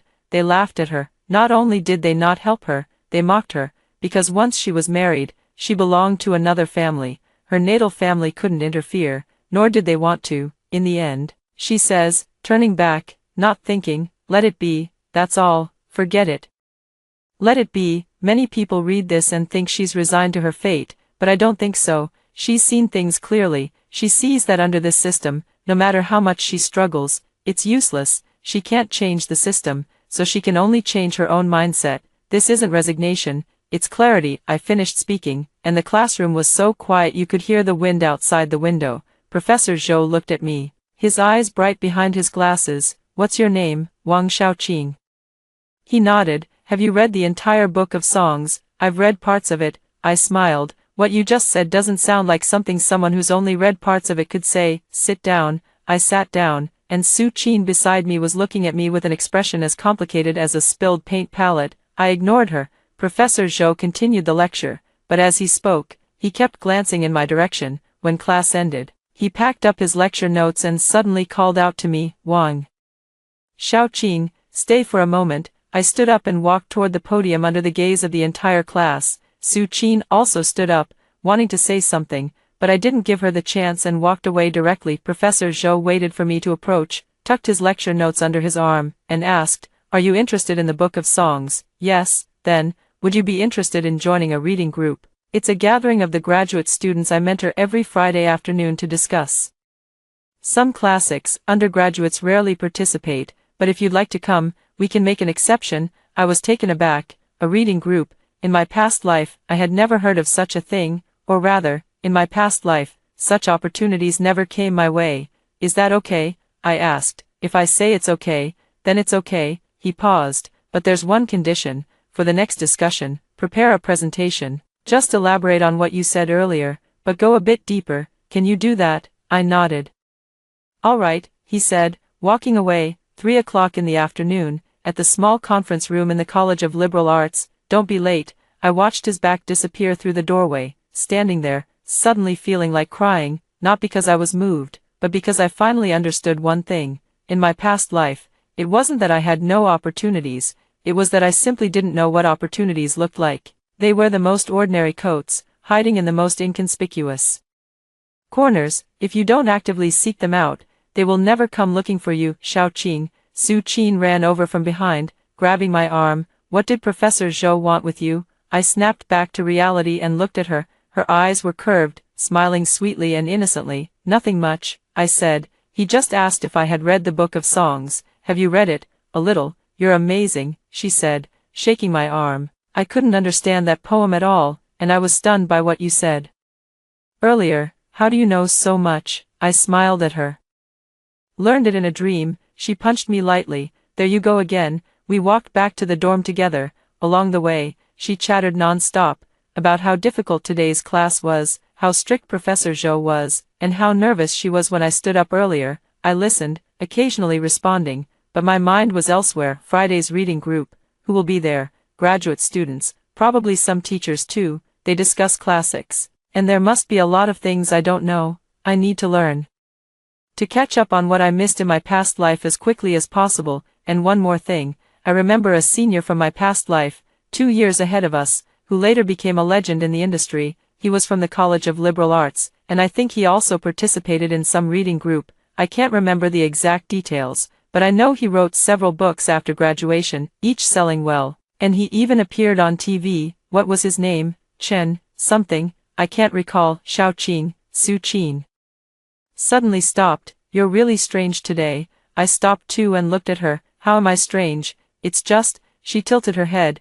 as if trying to find the right words. You never used to show off like this before. Today in class, so many people didn't raise their hands, but you did. Weren't you afraid of embarrassing yourself if you said something wrong? I looked at her. Her eyes held concern, worry, and a hint of probing. There's nothing to be afraid of, I said. Saying something wrong won't kill you. She paused for a moment, then laughed. True. We continued walking. I had no classes in the afternoon, so I went to the library. On the 4th floor, there's an ancient texts reading room filled with old, yellowed books that give off a musty smell as soon as you open them. In my past life, I never set foot in here, thinking it had nothing to do with me, but now it's different. I found copies of the Book of Songs, picked out a few of the more famous ones, and sat down in a corner to flip through them one by one. Outside the window, the autumn sunlight was yellow and warm, shining on the leaves. As I read, I took notes, and as I took notes, I wondered, what was that senior's name again?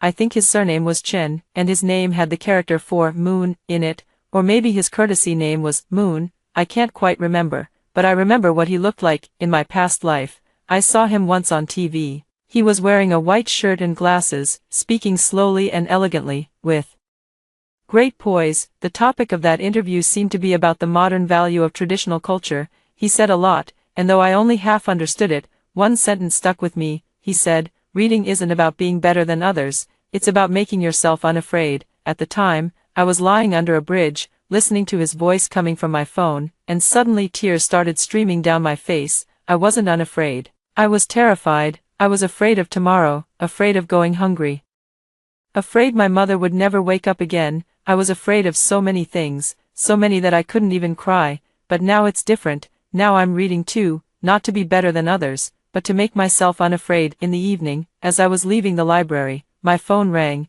It was Su Qin. Xiaoqing, where are you? The library. Have you eaten? I'll bring you something. No need, I'll go myself. All right then. I'll wait for you in the cafeteria. After hanging up, I stood at the library entrance, watching the sky slowly darken. The sunset dyed the clouds orange-red, patch by patch, like burnt paper ash. I remembered the last day of my past life, when my mother closed her eyes in a dusk just like this. She grabbed my hand and said she was cold, asking me to hold her tight. I held her body as it grew colder and colder, until night fell, until dawn broke, until someone chased us away. I'll never forget the color of that dusk. My phone rang again. This time it wasn't a phone call, but a WeChat message, sent from an unfamiliar number. Hello, classmate Wang Xiaoqing, I'm Chen Yu, a first-year graduate student in the College of Liberal Arts. Professor Zhou gave me your WeChat and said you should join the reading group chat. Could you please accept the friend request? Chen Yu, looking at this name, my mind exploded with a loud buzz. It was him, that legendary senior who would later become a legend. The one who said, "We read so we won't be afraid." I clicked on his profile picture, which was the cover of a book, then opened his moments. There weren't many posts. The latest one was from yesterday. A new semester, a new start. Hope to read a few more good books this term. I accepted the friend request, and he immediately added me to a group chat. The group was called Read Something Good. There were over a dozen people inside. He tagged everyone one by one. This is our new junior, Wang Xiaoqing. She'll be sharing with us this Friday. Welcome. Below, a flurry of welcome stickers popped up. I looked at those profile pictures, those names, those unfamiliar faces. In my past life, I didn't know any of them. In this life, they had all become my people. On the way back to the dorm, I sent Su Qin a message. Not eating. You guys go ahead. She replied instantly. What's wrong? Not feeling well. I replied, no, just not very hungry. She sent a worried sticker. Then come back early. I'll bring you some fruit. I didn't reply, just slipped my phone into my pocket. I walked slowly as the campus lights gradually turned on, one by one, illuminating the path clearly. I passed the teaching building, the cafeteria, and the old locust tree said to be over 100 years old. When I reached the dormitory building, I stopped and looked up at the 5th floor. Our window was lit, the curtains not fully drawn, and I could see a figure moving inside. That was Su Qin. She was probably waiting for me to return, waiting to ask me where I went today, who I met, and what I did. Standing downstairs, staring at that window, I suddenly remembered something. In my past life, I also lived in this dorm, in this very room with this same window, but after I was expelled, I came back to pack my things, and Su Qin helped me. She cried while folding my clothes, saying she couldn't bear to see me go. I believed her, even said we'd keep in touch. Later, I found out that as soon as I left, she moved into my bed, the one by the window, warm in winter and cool in summer. She had wanted it all along. What a perfect arrangement. She took everything from me, and in the end, even my place to sleep had to be given to her. I took a deep breath and stepped into the building. When I pushed open the dorm room door, Su Qin was sitting on my bed, holding my notebook. Seeing me come in, she froze for a moment, then smiled and put the notebook down. You're back. I was waiting for you. I was just looking at what you wrote in your notes, trying to learn something. I walked over, picked up the notebook, and flipped through it. It wasn't where I had left it. After looking through it, I asked her, did you read it? The smile on her face stiffened for a second before returning naturally. Not much, just flipped through it casually. Your notes are really good. Let me borrow them to make a copy sometime. Okay. I locked the notebook in the drawer. He looked at the lock, and his expression changed. Turning to Xiaoqing, her voice was a bit tense. What are you locking? Afraid I'll see it. I turned to look at him, not afraid. You'll see it, I said. I'm afraid you'll lose it for me. She stood up and walked over to me, staring into my eyes. Xiaoqing, her voice was very low. Tell me the truth. Have I offended you in some way? I looked at her too. Her eyes were big and bright, now filled with grievance and confusion. If it were in my past life, I would have panicked immediately, desperately explaining, saying no, you've always been the best to me. How could I possibly have any issues with you? But now, I just looked at her, watching as she used those eyes to tell me she was innocent, kind, and misunderstood. No, I said, you haven't offended me. Then why? He pointed at the lock on the drawer. I just wanted to lock it, I said. Can't I lock my own things? He stared at me for several seconds without speaking, then he smiled. That smile was different from before, not aggrieved, not confused, but a bit cold. Fine, he said, of course you can. Your own things, lock them if you want. He turned and went back to his bedside, pulled the curtains shut, and turned on the desk lamp. I looked at the tightly drawn curtains and suddenly felt a bit amused. Can't handle it already. This is just the beginning. I picked up the wash basin and went to the washroom to freshen up. No one was in the washroom, and the water from the faucet flowed noisily. As I washed my face, my mind wandered back to what had just happened. Why did he go through my notebook? Was it to see what I was studying, or to find some kind of leverage? Probably the latter. He was starting to panic. My behavior today made him feel like things were getting out of control. That Wang Xiaoqing, whom he could easily manipulate, suddenly became less easy to handle. He needed to figure out what was happening, to find a new way to deal with me. so he went through my notebook, so he asked if he had offended me, so he looked at me with those aggrieved eyes, waiting for me to soften, waiting for me to drop my defenses on my own. What a shame. I turned off the faucet, dried my face, and looked at myself in the mirror. 18 years old, just washed my face, skin still a little flushed, eyes bright. This face was so much better than the sallow, gaunt one from my past life. I smiled with this lifetime's face. Back in the dorm, the lights were already off. A faint glow seeped through Sue Chin's bed curtain. She was probably still on her phone. I didn't turn on the light. Feeling my way to bed in the dark, moonlight from outside the window streamed in, falling on that pot of hose. I turned my head and looked at the plant. The day I watered it with coffee, I thought it was done for, but now, looking again, a tiny patch of tender green had truly sprouted among the yellow leaves, small, delicate, definitely alive. I stared at those little green sprouts and suddenly remembered something. When did this plant die in my past life? It seemed to be during the second semester of freshman year. By then, I was already completely under Sue Chin's care, drinking the coffee she brought every day, listening to her sweet words, thinking how lucky I was to have met such a good roommate. One day, I noticed the plant had died and was quite upset. Sue Chin comforted me, saying, "It's okay, I'll go with you to buy a new one later." But we never did. Later, I threw it away. I reached out and touched the plant's leaves through the windowsill. Cool, soft, but definitely alive. In this life, I won't throw it away, and I won't let it die. 3. Who's the real cheat? The next few days were calm and uneventful. Sue Chin was still the same Sue Chin, smiling and talking to me every day, saving me a seat, reminding me to turn in assignments. She stopped bringing that cup of coffee, but occasionally she'd bring back an apple or yogurt from the cafeteria, place it on my desk, and say she bought it on a whim and couldn't finish it. I accepted it all and ate it right in front of her. She watched me eat, the complexity in her eyes growing thicker.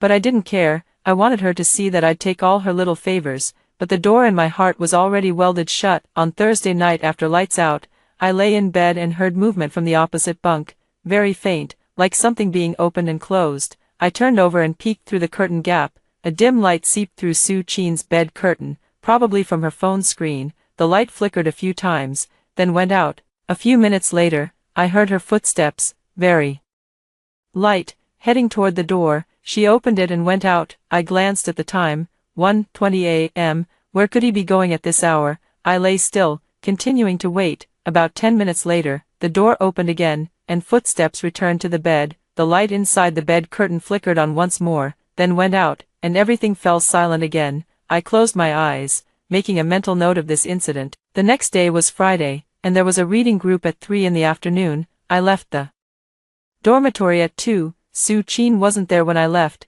Her books were spread out on the table, but she was nowhere to be seen. I didn't ask and just left. The small conference room in the College of Liberal Arts was on the 3rd floor of the IFU building. It wasn't large, just a long table, about a dozen chairs, and a few pots of hose on the windowsill. When I arrived, someone was already there. A bespectacled boy was sitting by the window, reading a book. Hearing the door open, he looked up. Wang Xiaoqing. He stood up and smiled. "I'm Chin Yu." It was that face, white shirt, glasses, a gentle smile. In my past life, I had seen him once on TV, and now he was standing right in front of me, alive. I nodded. "Hello, senior, no need to be so formal. Have a seat." He gestured to a chair. "Professor Zhou isn't here yet, so take a seat. The others will be here soon." I sat down and looked around. On the wall of the room hung a whiteboard with a few lines written on it in Chin Yu's handwriting. Female images in the Book of Songs, from Guanju to Femang. Below were several key points. I glanced at them, all perspectives I had never considered before. It was a summary of last week's discussion. Chin Yu followed my gaze. "It's your turn this week. What are you planning to talk about?" "Mang," I said, "but I want to approach it from a different angle." "What angle?" "Looking at women's survival struggles from the perspective of the marriage system." He raised an eyebrow. "That's a good angle. Do you have any materials?" "Yes." I pulled the notebook out of my backpack.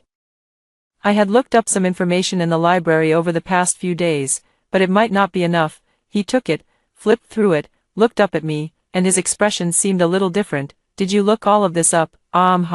It's not easy for a freshman to find this much." He handed the notebook back to me, leaned back in his chair, and smiled. "Interesting." I didn't know what he meant by interesting, and I didn't ask. The others arrived one after another, some were second year graduate students, some were third year. There was also one who looked even younger than me. I asked and found out she was a sophomore, also specially approved by Professor Zhou to join. Professor Zhou arrived last, carrying that ever-present black briefcase. He sat down in the main seat, adjusted his glasses, and looked at me. Let's begin. I stood up. It would be a lie to say I wasn't nervous. Among those present, I was the youngest, the least well-read, yet I had experienced the most, but those things couldn't be shared. All I could talk about was Mang, that woman abandoned thousands of years ago. Today, I want to talk about the female self-awakening in Mang.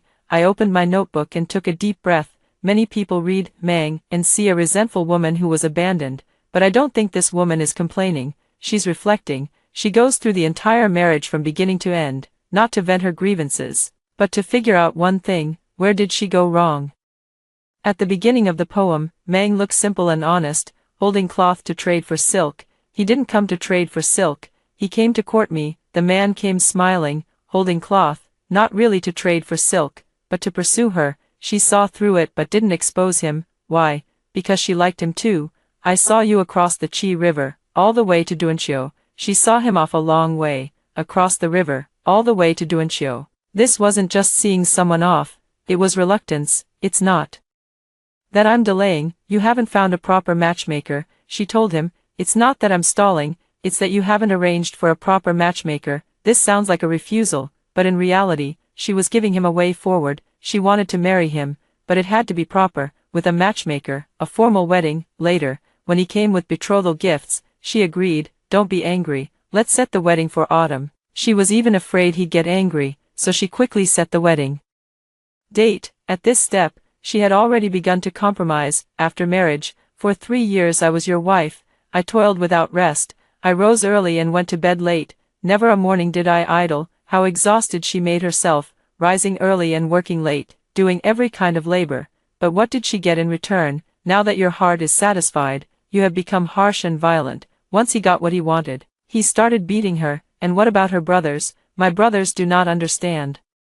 They only laugh at me. Not only did they not help her, they mocked her, because once she was married off, she belonged to someone else's family. Her natal family couldn't intervene, nor did they want to. In the end, she says, I will no longer think of the past. What's done is done. Let it be. Forget it. I won't think about it anymore. Let it be. Many people reading this feel she has resigned herself to fate, but I think she has awakened. She sees clearly that under this system, no matter how hard she tries, it's useless. She can't change the system, so she can only change her own mindset. This isn't resignation, it's awakening, a sober, helpless, yet the only way to survive kind of awakening. I finished speaking, and the room fell silent for a few seconds. Professor Zhou was the first to speak. What do you think happened after she awakened? I thought for a moment. She'll survive, I said. She'll live on with this clarity. In the future, when she encounters anything, she won't be so foolish anymore. She'll know that some people and some things aren't worth it.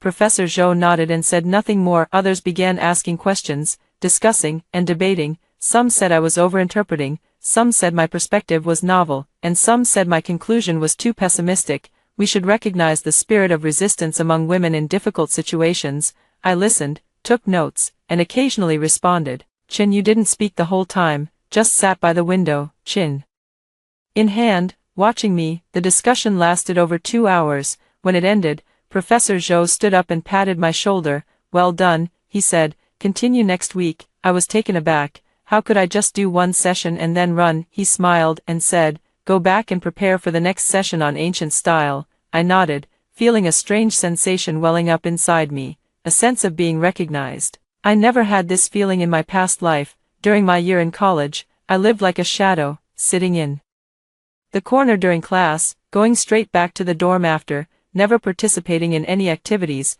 It wasn't that I didn't want to, I was afraid. I feared being noticed, being talked about, not being good enough. Now it's different. What is there to fear after having died once? After leaving the meeting room, Chinyu caught up and walked beside me. Which dorm building do you live in? Building 15. That's perfect. I'll walk you back. We went downstairs together, walking across campus. The evening sunlight was soft, shining on the plane trees lining the road. Their leaves were a mix of yellow and green, rustling loudly in the wind. have you read a lot of books before? He asked. No, just a bit over the past 2 years. 2 years, he glanced at me. You're a freshman this year. I read them in high school. I paused. Yes, high school. He nodded and didn't press further. When we reached the entrance of Building 15, he stopped. See you Friday. See you Friday. I turned and headed into the building. As I reached the door, I heard him call out from behind, Wang Xiaoqing. I looked back. He stood in the sunset, his white shirt tinted a soft orange. Earlier, when you said that woman would survive after awakening, I think you're right. Surviving is more important than anything. I was taken aback for a moment, then nodded. He smiled, turned, and walked away. I stood there watching him go. Survive. Yes, survive. Live well. I turned and went upstairs, pushing open the dorm room door. Su Qin wasn't there. Her bed curtain was drawn, but her blanket wasn't folded, and her slippers were scattered messily on the floor. This wasn't like her. She was usually the neatest, keeping everything in perfect order, her blanket folded like a block of tofu. I walked to her bed and pulled back the curtain. A few books were spread out on the bed, along with an open notebook and a pen. The notebook was filled with densely packed writing. I glanced down. It was my handwriting. No, it was handwriting imitating mine. The characters looked exactly like mine, with straight horizontal and vertical strokes. Even the curvature of the hooks was identical, but the content wasn't mine. It was an essay about the Book of Songs, titled, Marriage and Love Concepts in the Pre-Qin Period as Seen from Amang, I stood there staring at the essay, and something in my mind exploded. She had already started writing it. If this essay were published or submitted, who could prove it wasn't hers? Her handwriting was so similar to mine, who could say for sure who copied whom? I took a deep breath, forcing myself to calm down. Don't panic. She writes hers, I write mine. As long as I publish or submit mine first, she'll be the one accused of plagiarism. The problem is timing. I don't know when she plans to submit it. If she's faster than me, I'll be labeled the plagiarist. I need to figure out her plan. I placed the notebook back in its original position, closed the curtain, and returned to sit on my own bed, my mind racing. In my past life, she framed me during exams, using cheat sheets, notes, public exposure. This time, has she changed her tactics, or is she preparing on multiple fronts? Both were possible. I needed evidence. My phone rang. A message from Su Qin. Xiaoqing, I'm at the library. I'll be back later. Eat without me. I replied, okay. Putting down my phone, I stared blankly out the window. The pot of pothos had grown a few new leaves, tender and green, glowing in the sunset. The next day was Saturday, no classes. I woke up early, washed up, and sat at the desk to read. Su Qin was still sleeping, her bed curtain drawn, occasionally turning over. Around 8 o'clock, her phone rang. She answered it, her voice groggy. Hello, yeah, got it, okay. After a while, she hung up. She pulled open the bed curtain, saw me sitting at the desk, and froze for a moment. You're up so early. Couldn't sleep. She got out of bed, went to the washroom to freshen up, came back to change clothes and put on makeup, taking almost an hour. Before leaving, she glanced back at me. I won't be back for lunch. Eat by yourself. Okay. She left. I waited 5 minutes, making sure she wouldn't come back for anything. I stood up and walked to her bedside, pulling open the bed curtain. The notebook was still there, but its position had changed. Yesterday it was placed on top of the books. Today it was tucked under the pillow. I pulled out the notebook, flipped to the last page, and saw a few words written, finish by Friday. Friday, today is Saturday, 6 days until Friday, enough time. I put the notebook back, returned to my desk, took out my own notebook, and started organizing the content discussed at yesterday's reading group. I needed to finish writing the paper as soon as possible, preferably by next Wednesday, then show it to Professor Zhou to let him know I wrote it. That way, even if she submitted it first, there would be a time stamp halfway through writing. The door opened. Su Qin's roommate Li Meng came in from outside. She was the other girl in our dorm, usually quiet and low-key. In my past life, I didn't have much of an impression of her, only knowing she later passed the civil service exam and returned to her hometown. Xiaoqing, she looked at me, her expression a bit strange. Su Qin just left. She stood there for a while, as if wanting to say something but holding back. I kept writing, ignoring her. She walked to her bed and sat down, taking out her phone to play. After a while, she spoke again. Xiaoqing, are you and Su Qin having a conflict? I stopped writing and looked up at her. Why do you ask? Nothing, just, she paused, she's been asking me these past few days whether you're in the dorm, if you've gone to the library, who you're walking with. I thought you two had a fight. My heart stirred. What else did she ask? Just that, Li Meng shrugged. I didn't think much of it. It's good if you two aren't fighting. She kept playing with her phone, and I kept writing. But the tension in my mind had already tightened. Su Qin was inquiring about my whereabouts.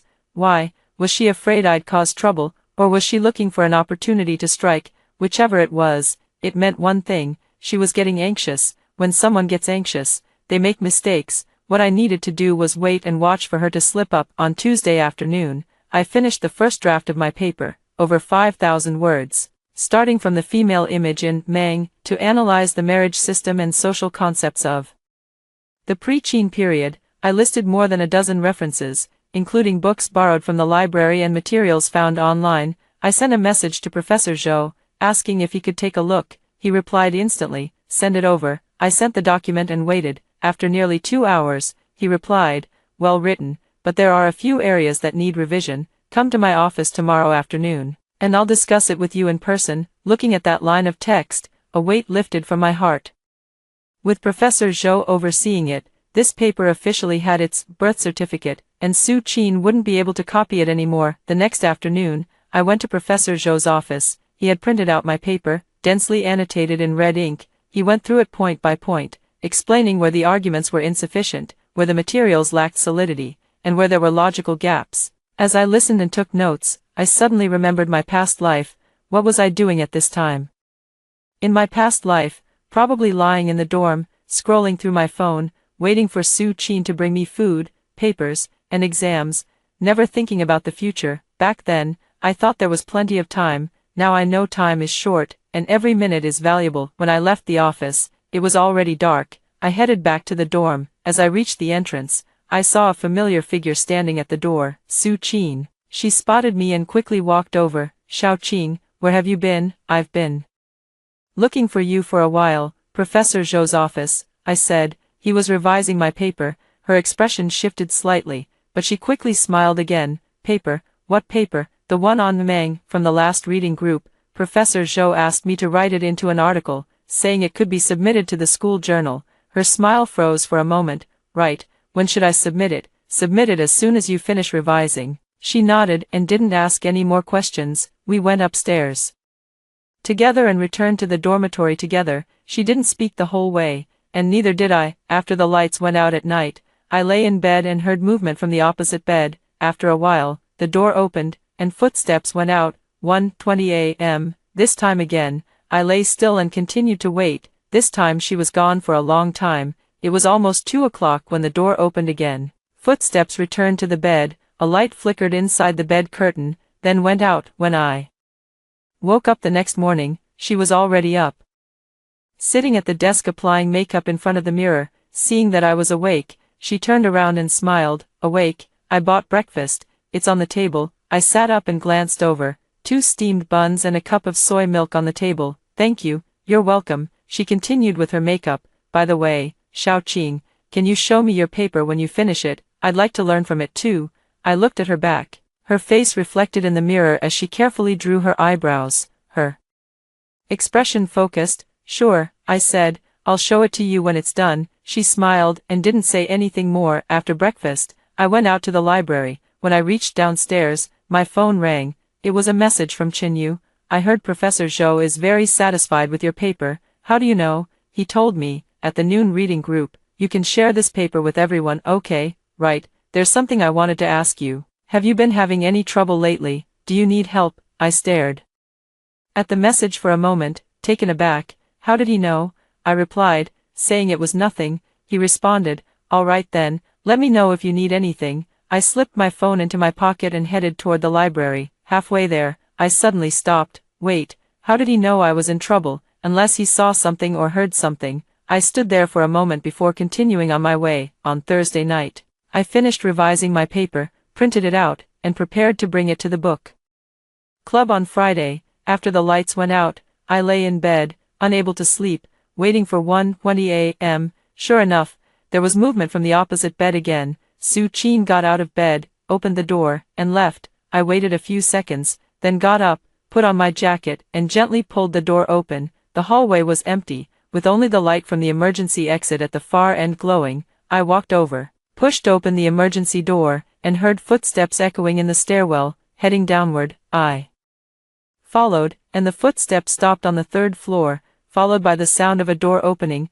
I reached the 3rd floor, pushed open the emergency door, and glanced outside. The hallway was empty, but one door was slowly closing. It was the door to the 3rd floor water room. I walked over and gently pushed it open. Inside, Su Qin was alone. She stood by the window, her back to me, holding her phone and speaking in a low voice, though hushed. Her words were clear in the empty room. Don't worry, I've arranged everything. Yes, the exam is on Friday morning. I'll go in early. The note is already written. I've been practicing my handwriting all semester. No one will be able to tell. When the time comes, it'll look like she brought it herself, and she won't be able to explain it. Yes, I've spoken to Li Meng too. She'll back me up. As for the guaranteed admission spot, we can discuss it after this is over. She hung up the phone, turned around, and saw me standing in the doorway. Her face instantly turned pale. Xiaoqing, I looked at her. The note is ready, I asked. You've been practicing your handwriting all semester, for a guaranteed admission spot. Her lips trembled, but no words came out. I turned and walked out, and she rushed after me, grabbing my arm. Xiaoqing, let me explain. I shook off her hand and continued walking forward, but she caught up again, blocking my way. Xiaoqing, aren't we friends? Can't you just, friends? I stopped and looked at her. You call this friendship? Her face flushed, then paled, then flushed again. I can explain. No need, I said. I heard everything clearly. I walked around her and continued on my way. After a few steps, I stopped and looked back at her. By the way, about that note you mentioned, I suggest you go back and check if it's still there. Her face turned even paler. What do you mean? I didn't answer and went straight upstairs to the dormitory. I lay back on the bed, closed my eyes, and felt my heart racing, but I wasn't afraid. Finally, after waiting so long, she had admitted it herself. On Friday morning, the midterm exam was held on the 3rd floor of the teaching building. Our class of 30 students was split into 2 classrooms, and Su Qin and I weren't in the same one, which saved a lot of trouble. Before entering the exam room, she stood in the hallway watching me, her eyes red as if she'd been crying. I ignored her and went straight into the exam room. When the test papers were handed out, I glanced over them. I knew all the answers, and started writing. Halfway through, I suddenly heard someone stand up behind me. It was the invigilator walking over to a girl and asking her to open her pencil case. The girl panicked, her voice trembling. Teacher, what's wrong? Someone reported you for smuggling notes. The entire exam room fell silent. The girl's pencil case was opened, and a neatly folded note fell out. Unfolded, it was covered in dense formulas. The invigilator glanced at it and asked her, "Is this yours?" "No, I don't know. How could this be in my pencil case?" Her voice was shrill, on the verge of tears. I kept writing without looking back. After the exam, a crowd had gathered in the hallway. The girl was crouched in a corner crying, with some people comforting her and others whispering. I walked over and saw her face. It was Li Meng, Su Qin's roommate, the one who had promised to testify for Su Qin. She looked up and saw me, her eyes brimming with hatred. I ignored her and kept walking. At the stairwell, I saw Su Qin standing there. She looked at me, her face as pale as paper. I walked over and stood in front of her. "Is the note still there?" I asked. Her lips trembled. "How did you know?" "I know a lot of things," I said, like 1:20 a.m., the 3rd floor water room, the guaranteed admission spot. Her legs gave way, and she had to lean against the wall to keep from falling. "What do you want?" I thought about it. "I don't want anything," I said. "I just wanted to let you know that I'm aware of all your tricks, so you'd better stay away from me and stop thinking about that guaranteed admission spot. Otherwise, I can hand that recording over to the department at any time." "Recording?" "Yes, recording." I smiled, turned around, and walked away. When I reached downstairs, the sunlight felt warm on my body. I looked up at the sky. It was a beautiful day, blue and cloudless. My phone rang. It was a message from Professor Zhou. "Your paper passed. The school journal said it'll be published in the next issue. Congratulations." I replied. "Thank you, Professor Zhou." Another message came, this time from Chinyu. "How did the exam go?" I replied. "Not bad." He replied, "That's good. See you on Friday." Looking at the last 3 words he sent, I suddenly remembered what he said that day. staying alive is more important than anything. Yes, staying alive, living well. I put away my phone and walked back to the dorm. When I reached the building, I looked up at the window on the 5th floor. The pot of pothos was on the windowsill, its leaves lush and green, much larger than before. Looking at that plant, I suddenly smiled, for, Mom, Dad, the company can't be sold. The incident of Li Meng being caught cheating on the spot spread throughout the department for 3 days. It was said she cried all afternoon, insisting that the note wasn't hers and that someone had framed her. But how could she explain the fact that the proctor found it in her pencil case right then and there? The Academic Affairs Office called her in for a talk, asking if she had offended anyone recently or if she had any enemies. She said no, that there was nothing, but she didn't mention Su Qin. Su Qin never said a word about it from start to finish. I was sitting in the cafeteria eating when I heard the news. Across from me was Su Qin, head bowed, shoveling rice into her mouth bite by bite, her face sallow, the dark circles under her eyes impossible to hide. She hadn't slept well for 3 days, I knew, because every night at exactly 1:20 a.m., I would open my eyes on time, listening to the sounds from the opposite bed. She was tossing and turning, back and forth, the bed frame creaking and groaning, all the way until dawn. Xiaoqing, she suddenly spoke, her voice hoarse. Did you really record it that night? I picked up a bite of food with my chopsticks, chewed it slowly, and swallowed. What do you think? She fell silent again, took a few more bites of rice, then put down her chopsticks and stood up. I'm heading back first. I watched her figure walk away and continued eating. After finishing my meal and returning to the dorm, I pushed open the door and saw Su Qin sitting on my bed, holding that pot of pothos, staring at it. Hearing the door, she looked up. This plant. Her voice sounded a bit distant. I remember it was almost dead before. How did it come back to life? I walked over, took the pot from her hands, and placed it back on the windowsill, maybe because I watered it with coffee. She froze. Coffee. I wiped away the water stains under the pot. Caffeine is poison to plants. Usually, they die if you water them with it, but this one is different. It survived. I turned to look at her. Some things you think you can kill, but you actually can't. Her face paled for a moment, and she fell silent. After a long while, she suddenly spoke again, her voice low. Xiaoqing, can we go back to how we used to be? I looked at her. She sat there, hands twisted together, eyes red, looking utterly pitiful. In my past life, I would have softened, would have wondered if she really had her reasons, if I had misunderstood her, but now, I just found it laughable, how we used to be. I walked up to her, looking down at her from above. You mean, you brought me coffee every day? I was so touched I could die, and then you slipped cheat sheets into my pencil case. I got expelled, my family fell apart. That, she jerked her head up, her eyes filled with shock. You, how did you, how? Do I know? I smiled. I know a lot more than that. For example, how did you get that guaranteed admission spot? Who are you calling every day at 1:20 a.m., in the washroom? Why did Li Meng take the fall for everything, and what did you promise her in return? Her face turned pale, bit by bit, as white as paper. Don't talk nonsense, she said, her voice trembling. I didn't do anything. Li Meng's situation has nothing to do with me. I bent down, leaning close to her face. Su Qin, listen carefully.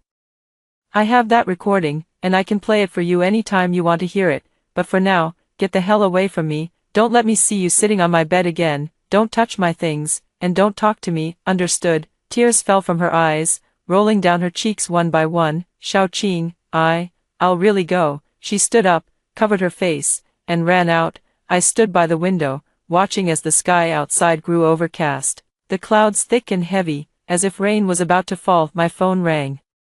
It was my mom calling. Ching-ching, her voice sounded a bit tense. Can you come home this week? My heart sank. What's wrong? Nothing major. It's just that your dad recently discussed a project with a big boss who said he wants to invest in our company. I don't really understand these things, but I can't help feeling uneasy. Come back and help me take a look at the big boss's investment proposal. Something in my mind suddenly exploded. In my previous life, there was also a big boss who came to see my dad around this time. My dad had just taken on a major project and was struggling with cash flow. The boss offered to invest, on the condition that my dad transfer half of the company's shares to him. My dad believed him and signed the contract. It turned out the boss was a fraud, using the company as a front for money laundering. In the end, when the truth came out, my dad was arrested and imprisoned for 6 months. And the company collapsed. It was this incident, this person, Mom. I tried to keep my voice steady. I'll be back tomorrow, I said before hanging up. I stood by the window, looking at the pot of pothos. Its leaves were lush and green, more than twice the size they were when I first came back to life. I reached out and touched the largest leaf. This time, I won't let anyone touch my family. Early the next morning, I boarded the train home. During the 3-hour journey, I kept thinking about that person. His surname was Lu Jiangwo. He claimed to be in real estate, but in reality, he was the owner of a shell company, specializing in scamming small business owners. My dad was ruined by him. This time, I won't let him get anywhere near my family. When the train arrived, my mom was waiting at the exit. The moment I saw her, I froze. She stood there, wearing a faded blue jacket, her hair messy, a tired smile on her face. Compared to the last few years of my previous life, she looked much younger now. Her hair was still black, and there weren't as many wrinkles on her face, but I could see it in her eyes right away. That same look from my past life, filled with worry, exhaustion, and a weariness that could never be suppressed. She waved at me, and I quickly walked over, giving her a tight hug. She froze for a moment, then patted my back with a smile. Silly child, still acting spoiled. I didn't say a word, burying my face in her shoulder and taking a deep breath. It was that familiar scent of hers, laundry detergent mixed with kitchen fumes and a hint of sweat. The last time I smelled this scent in my past life was under a bridge, when she could no longer smell anything at all. Mom, I let go of her, blinking hard. Let's go home. On the way back, I asked her about that Mr. Lu, saying a friend had introduced him. My mom spoke while riding her bike. He's in real estate, has several projects in hand, and wants to partner with a local company. Your dad recently took on a project, but there's a bit of a funding gap. He said he could invest, on the condition that he takes a 51% stake. 51%, that meant control. My dad's company, built with a lifetime of hard work, would become someone else's in an instant. What does Dad think? You know your dad, when it comes to business, he gets carried away, thinking it's an opportunity. My mom sighed. I don't feel right about it, but I can't quite put my finger on why. You've been studying in the city, you've seen more of the world.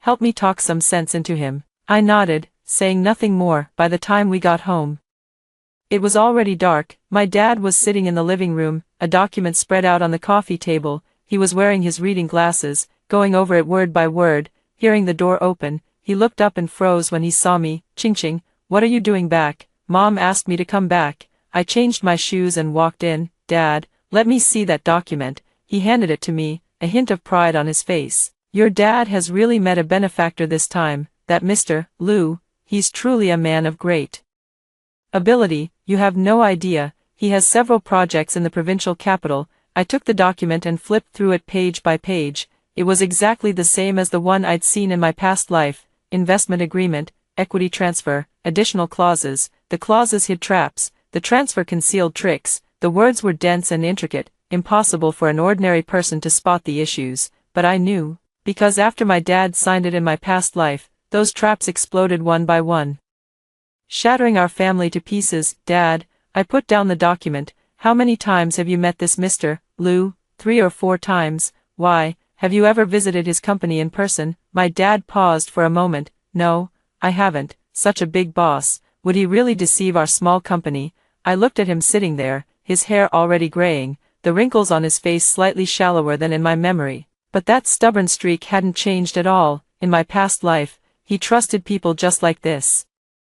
Trusted friends, trusted partners, trusted Mr. Lu. In the end, his friends betrayed him, his partners ran off, and Mr. Lu used his company for money laundering, leaving him to take the fall. Dad, I sat down across from him. Listen to me, there's something wrong with this Mr. Lu. His brow furrowed. What's wrong? What do you, a kid, know about it? I don't understand business, I said, but I know how to read people. I opened the document and pointed to one of the clauses for him to see. This clause says, Party B has the right to supervise and manage Party A's finances during the cooperation period. What does supervise and manage mean? It means he can check your accounts whenever he wants and control how you spend money. 51% of the shares, plus financial oversight. Who really owns this company? My dad leaned in to take a look, and his expression shifted slightly. This should be a standard clause. No, it's not, I said. This is a controlling clause. he takes 51%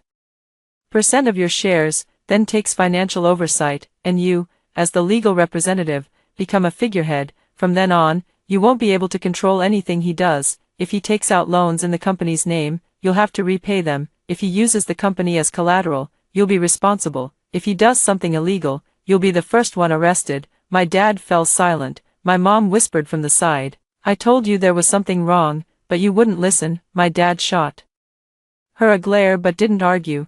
I flipped to the back of the document and pointed to another clause, "And there's this additional clause, Clause 4, Party A must, within 30 days of signing this agreement, mortgage a piece of land under the company's name to a bank designated by Party B. This isn't an investment, it's targeting our family's land." My dad's expression completely changed. That land was left by my grandparents, on the outskirts of the city. It's not big, but the location is good. A few years ago, someone offered $2 million for it, but my dad couldn't bring himself to sell. Now, Mr. Lou's investment is just a front.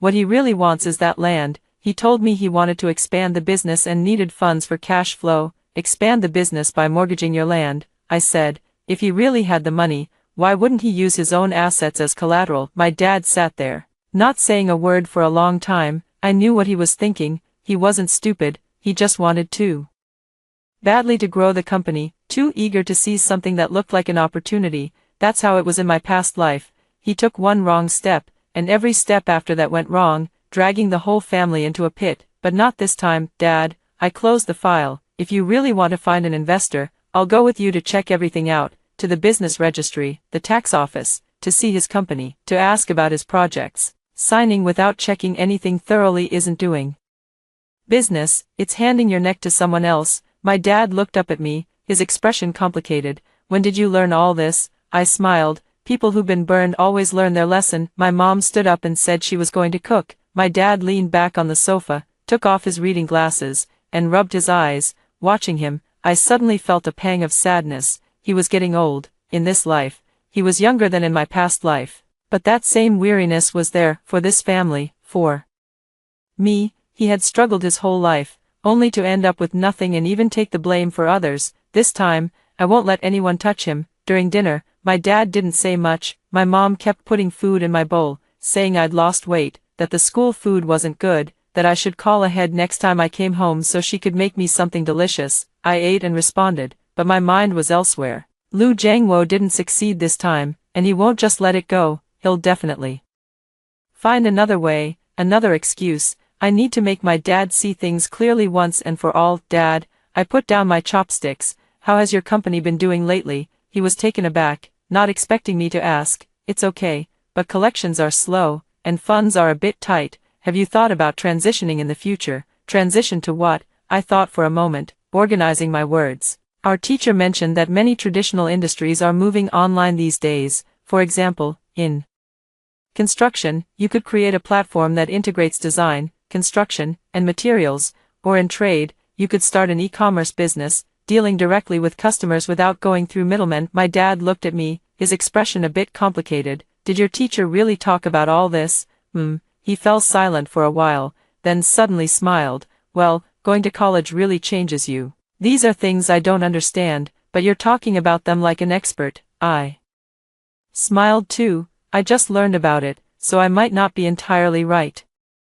"Yes," he said, "you're right. I really should think about the future." After dinner, I helped my mom clean up. She was washing dishes at the sink while I dried them beside her. Neither of us spoke for a while. Then, she suddenly spoke up. "Ching-Ching, is there something going on with you this time you came back?" My heart skipped a beat. "No, nothing. I just came back to see you." She turned to look at me. "Don't lie to me. What you said to your dad just now doesn't sound like something you came up with on the spot. Did something happen at school?" I looked at her, under the light. Her face was soft like an old piece of cloth, her eyes filled with worry, concern, and something else I couldn't quite understand. I remembered my past life. She had looked at me the same way back then. At that time, I had already been expelled and was hiding at home, too afraid to go out. She never said a word, just made meals every day, brought them to my room door, knocked, and walked away. Later, she fell ill, had no money for treatment, and never told me, and then she was gone. "Mom,"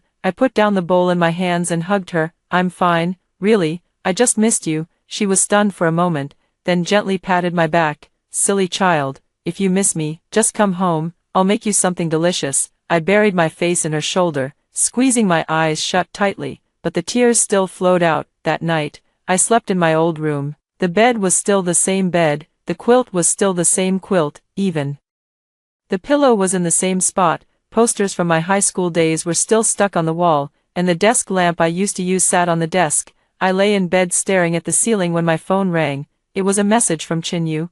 I heard you went home. Yeah, everything okay at home? It's fine, just came back to visit. He sent a head patting emoji. That's good. At noon, during the reading club, I looked at those words and suddenly remembered something. Senior, I typed, last time.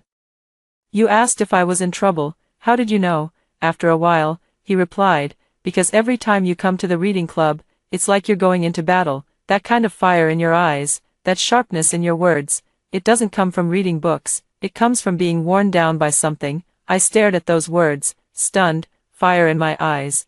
I hadn't even realized it myself. He sent another message, get some rest early. It's good that everything's fine at home, I replied with an okay, put down my phone, and looked out the window where moonlight was streaming in, falling on the floor. I lay there for a while and suddenly thought of that pot of pothos. I wonder how it's doing now. It must have grown a few new leaves. Right, early the next morning, my dad went out. Before leaving, he told me he was going to talk to Mr. Liu. My heart tightened, but before I could say anything, he was already gone. My mom, standing nearby, said, "Don't worry, your dad knows what he's doing." I nodded, but my mind was still in turmoil. At noon, my dad came back. As soon as he walked in, he smiled at me. Ching, Dad listened to you. I didn't sign that contract. The stone in my heart finally dropped. What about Mr. Liu? He left, my dad said, sitting on the sofa and letting out a long sigh. Today, I went to tell him I wouldn't sign the contract for now and that I needed more time to think. His face changed immediately. He said, "Oldly, don't you trust me?" I said, "It's not about trust, I just want to think it over." He tried to persuade me for a long time, but when he saw I wouldn't budge, he finally stood up and left. I nodded. He'll be back. My dad looked at me. How do you know? Because he's got his eye on our land. I said, that land is valuable. He won't let it go easily. He'll definitely find some excuse to get close to you again these next few days. You need to be careful. My dad was silent for a moment, then nodded. All right, I'll listen to you. That afternoon, I went shopping with my mom. She was reluctant to spend money. Passing by the mall entrance, she'd glance inside, then say, let's not buy anything.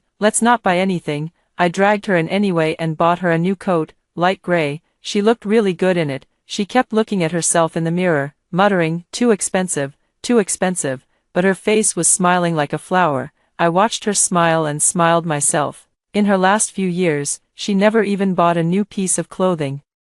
Wearing old clothes from before, still wearing them even when they were washed white. Back then, I was immature and even thought her clothes were tacky, unwilling to go out with her. Thinking about it now, I want to slap myself twice. Mom, I linked arms with her. I'll come back every month from now on to go shopping with you. She patted my hand. Good. That evening, my dad made a good meal, braised pork, sweet and sour fish, and my favorite scrambled eggs with tomatoes. He didn't even take off his apron, sitting at the table watching me eat, a smile on his face. Chin, eat more. School food can't compare to home cooking. I ate and agreed, my eyes feeling a little hot. This meal was something I waited over a decade for and never got. In this lifetime, I'm going to eat a few more of these meals. The next afternoon, it was time for me to go back to school. My mom packed me a big bag of food, some pickles she made, apples my dad bought, and a few packs of snacks she got from who knows where. I stood at the door holding that bag, looking at them both.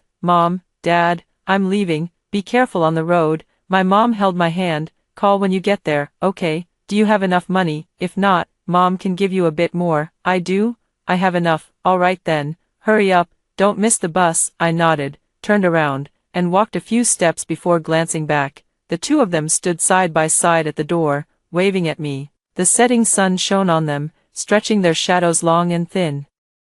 Suddenly, I remembered how they had stood at the door to see me off in my previous life. Back then, I didn't know it would be the last time I'd see my dad. Later, something happened to him, and he never came back. Dad, I suddenly called out. He paused. What's wrong? remember, if that Mr. Liu comes looking for you again, make sure to call me first." He smiled and nodded. "All right, I'll remember." I turned around and strode forward without looking back. I couldn't look back. If I did, I was afraid I wouldn't be able to leave. On the train, I leaned against the window, watching the fields fly by outside. It was getting dark, and the last hint of sunset dyed the horizon orange-red. I remembered that day under the bridge. My mom had closed her eyes in this same color. Back then, I couldn't do anything. Now it's different. I saved my dad's company. I bought my mom new clothes. I made sure they stood together, living well. That's more important than anything else. My phone rang. A message from Su Qin, Xiaoqing.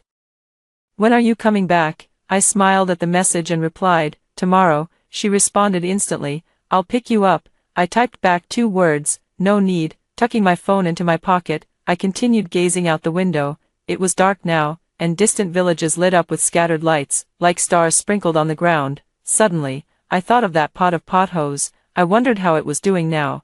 It must have grown quite a bit bigger. On the day I returned to school, Su Qin indeed didn't come to pick me up. When I pushed open the dormitory door, she was sitting on her bed. Seeing me come in, she immediately stood up. "You're back." "Yeah." I put down my luggage, took out the pickled vegetables my mom had packed for me from my bag, and placed them on the table. She walked over, standing beside me, hesitating to speak. "If you have something to say, just say it." She bit her lip. "Xiaoqing, the list of recommended admissions has been released." My heart stirred, but I kept my expression neutral. "Really? Who got recommended?" She looked at me, her eyes holding something complex, a mix of pride, unease, and a hint of expectation I couldn't quite decipher. "Me?" I nodded. "Congratulations." She was taken aback, probably not expecting me to say that. You're not angry." "Angry about what?" "It's just," she paused, "about the things I did before." "Don't you hate me?" I turned around to look at her.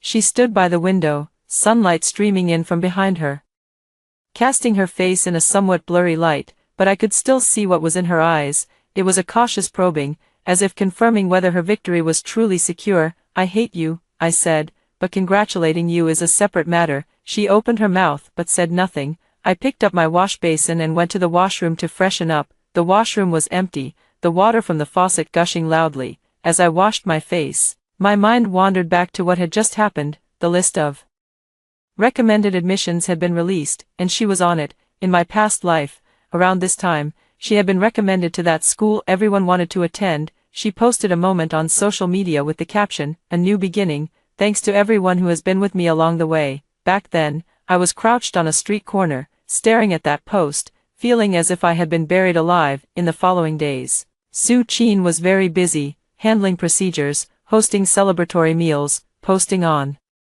social media, thanking this person and that. She left early and returned late every day, always with a smile on her face, the kind of triumphant smile that comes with achieving one's goals. I ignored her, going to class as usual, to the library, and to the Friday book club. At the book club, Yu asked me, "That's Su Qin, is she the one you mentioned before?" I nodded. "She got recommended." He looked at me, his expression somewhat complicated. "Are you okay?" "I'm fine," I said. "What's meant to come will come." He didn't ask any more questions. That day's discussion was on ancient style, and I had prepared a week's worth of remarks. After I finished speaking, Professor Zhou, as usual, offered a few comments, then suddenly said, "Wang Xiaoqing, the editorial department said your paper received quite a positive response. Someone wants to commission an article from you."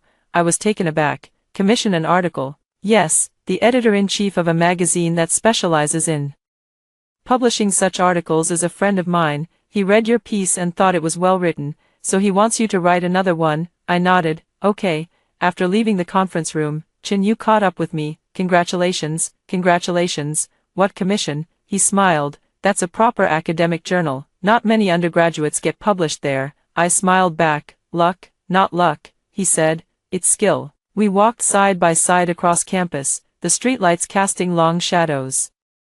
When we reached the entrance of Building 15, he stopped. "See you at noon." I turned and headed inside. After a few steps, I suddenly heard him call out to me, "Wang Xiaoqing." I looked back. He stood under the streetlight, his white shirt glowing in the light. "If Su Qin bothers you again, let me know."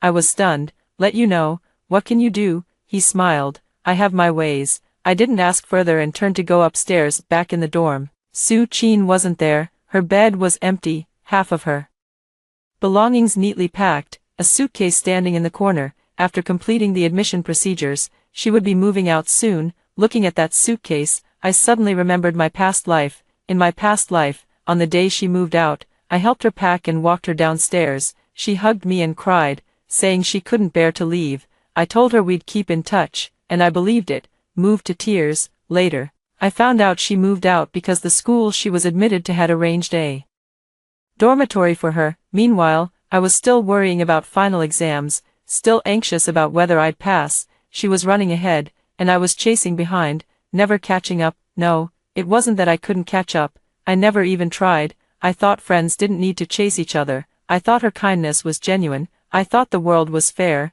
How foolish. My phone rang with a WeChat notification. It was from an unfamiliar number, but I knew who it was. Hello, Wang Xiaoqing, this is Teacher Zhang from the department office. Regarding Su Qin's recommendation qualification, someone has submitted some materials, and we need your cooperation to verify them. Please come to the department office tomorrow at 10 a.m. I stared at the message, my heart skipping a beat. Someone had submitted materials. Who? I replied with, okay, put down my phone, and lay on the bed, staring at the ceiling. Who could it be? Chen Yu, or Li Meng, or maybe Su Qin herself? No, it couldn't be her. She's not that foolish. Then who? The next day at 9:50 a.m., I arrived at the department office. The door was slightly ajar, and I could hear voices inside. I knocked and heard Teacher Zhang's voice. Come in. Pushing the door open, I saw several people inside, Teacher Zhang, the department head, and Professor Zhou. The three of them were sitting on the sofa, with several documents spread out on the coffee table in front of them. Wang Xiaoqing is here. Teacher Zhang waved me over. Sit. I sat down and glanced at the documents. The top one was a printed chat log. I skimmed it. It was a WeChat screenshot. The profile pictures of the two people in the conversation were blurred, but the content was clear. I've already talked to Li Meng, and she'll testify for me. Did you hide the note? Yes, absolutely no one will find it. Once this is over, we can discuss the recommendation spot. My heart skipped a beat. These were the exact words Su Qin had spoken during her phone call in the washroom early that morning. But how had it been recorded, and how did it end up here? Wang Xiaoqing, the department head, spoke, his voice serious. These materials were submitted by an anonymous whistleblower and involve Su Qin's premeditated attempt to frame someone before the midterm exams. We need your cooperation to verify some details. I nodded. Go ahead. Are you aware of the conversations in these chat logs? I fell silent for a few seconds, my mind racing. Anonymous whistleblower, chat logs. The phone call at 1:20 a.m. Who? Only Su Qin and I knew about this. I couldn't have reported Su Qin, and I certainly couldn't have fabricated chat logs out of thin air.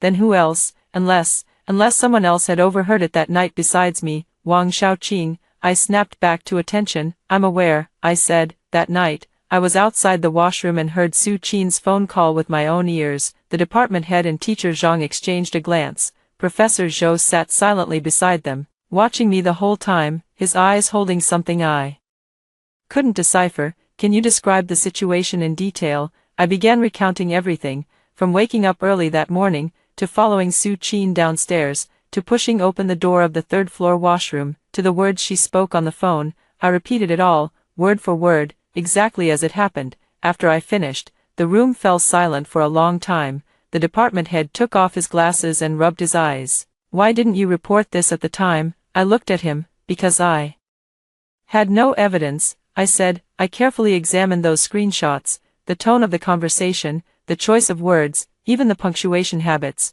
all were exactly like Su Qin's.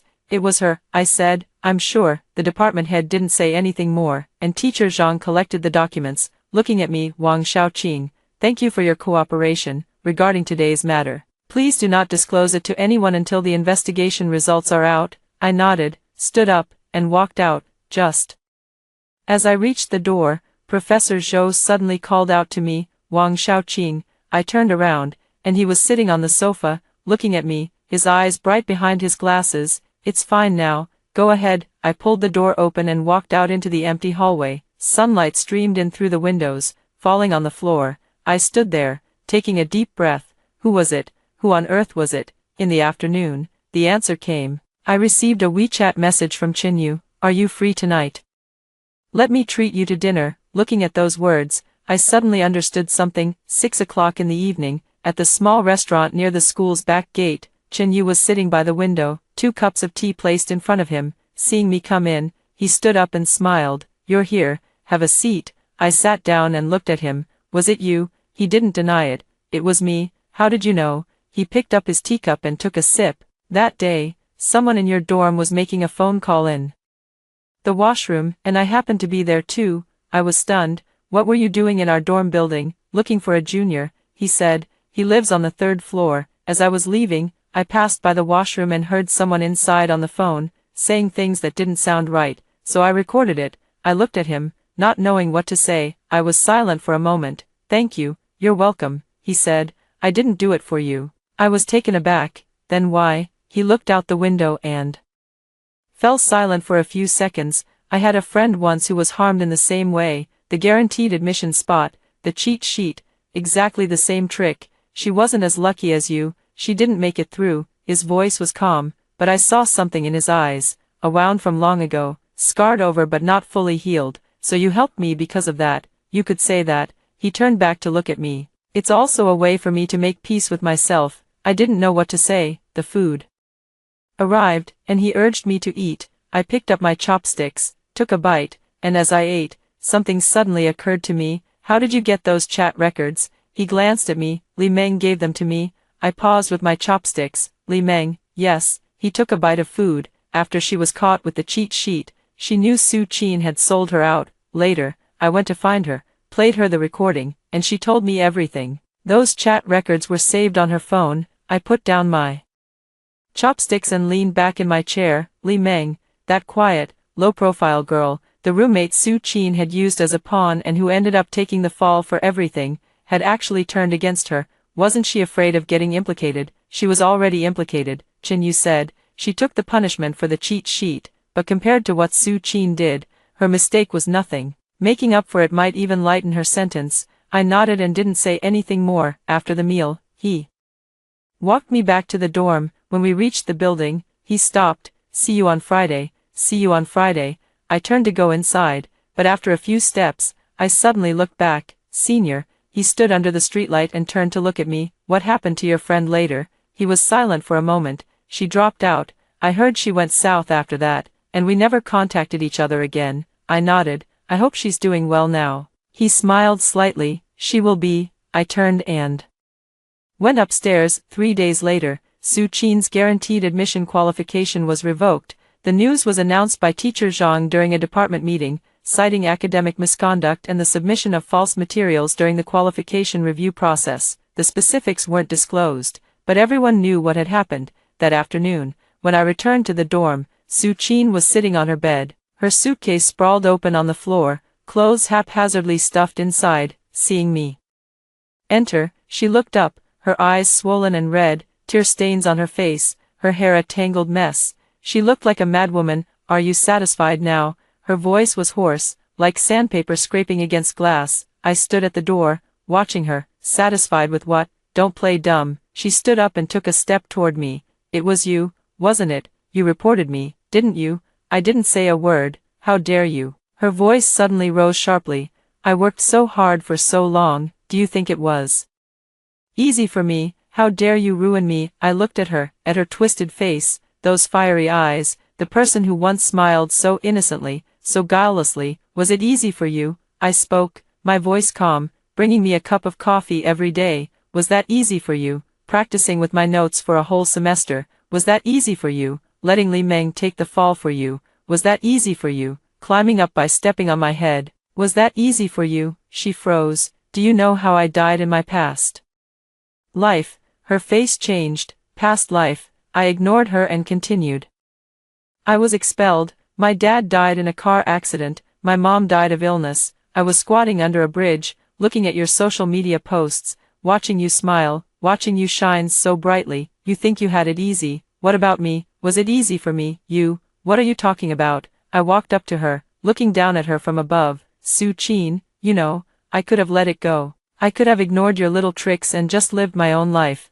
But you wouldn't have it. You had to push me to the brink, had to trample me into the mud before you were satisfied. Her tears fell again. I'm sorry, I was wrong, I really was wrong. I watched her cry, looking at that face that once made me feel warmth, now twisted beyond recognition. You know what, I said, the way you look right now is exactly how I looked when I cried on the streets in my past life. She looked up at me, her eyes filled with fear. Who are you, really? I didn't answer, turned around and walked to the window, picking up that pot hose. It had grown quite large, its leaves lush and green, filling the entire pot, shimmering under the sunlight. This plant, I said, do you remember? She stared at me blankly. In my past life, it died, drowned by you.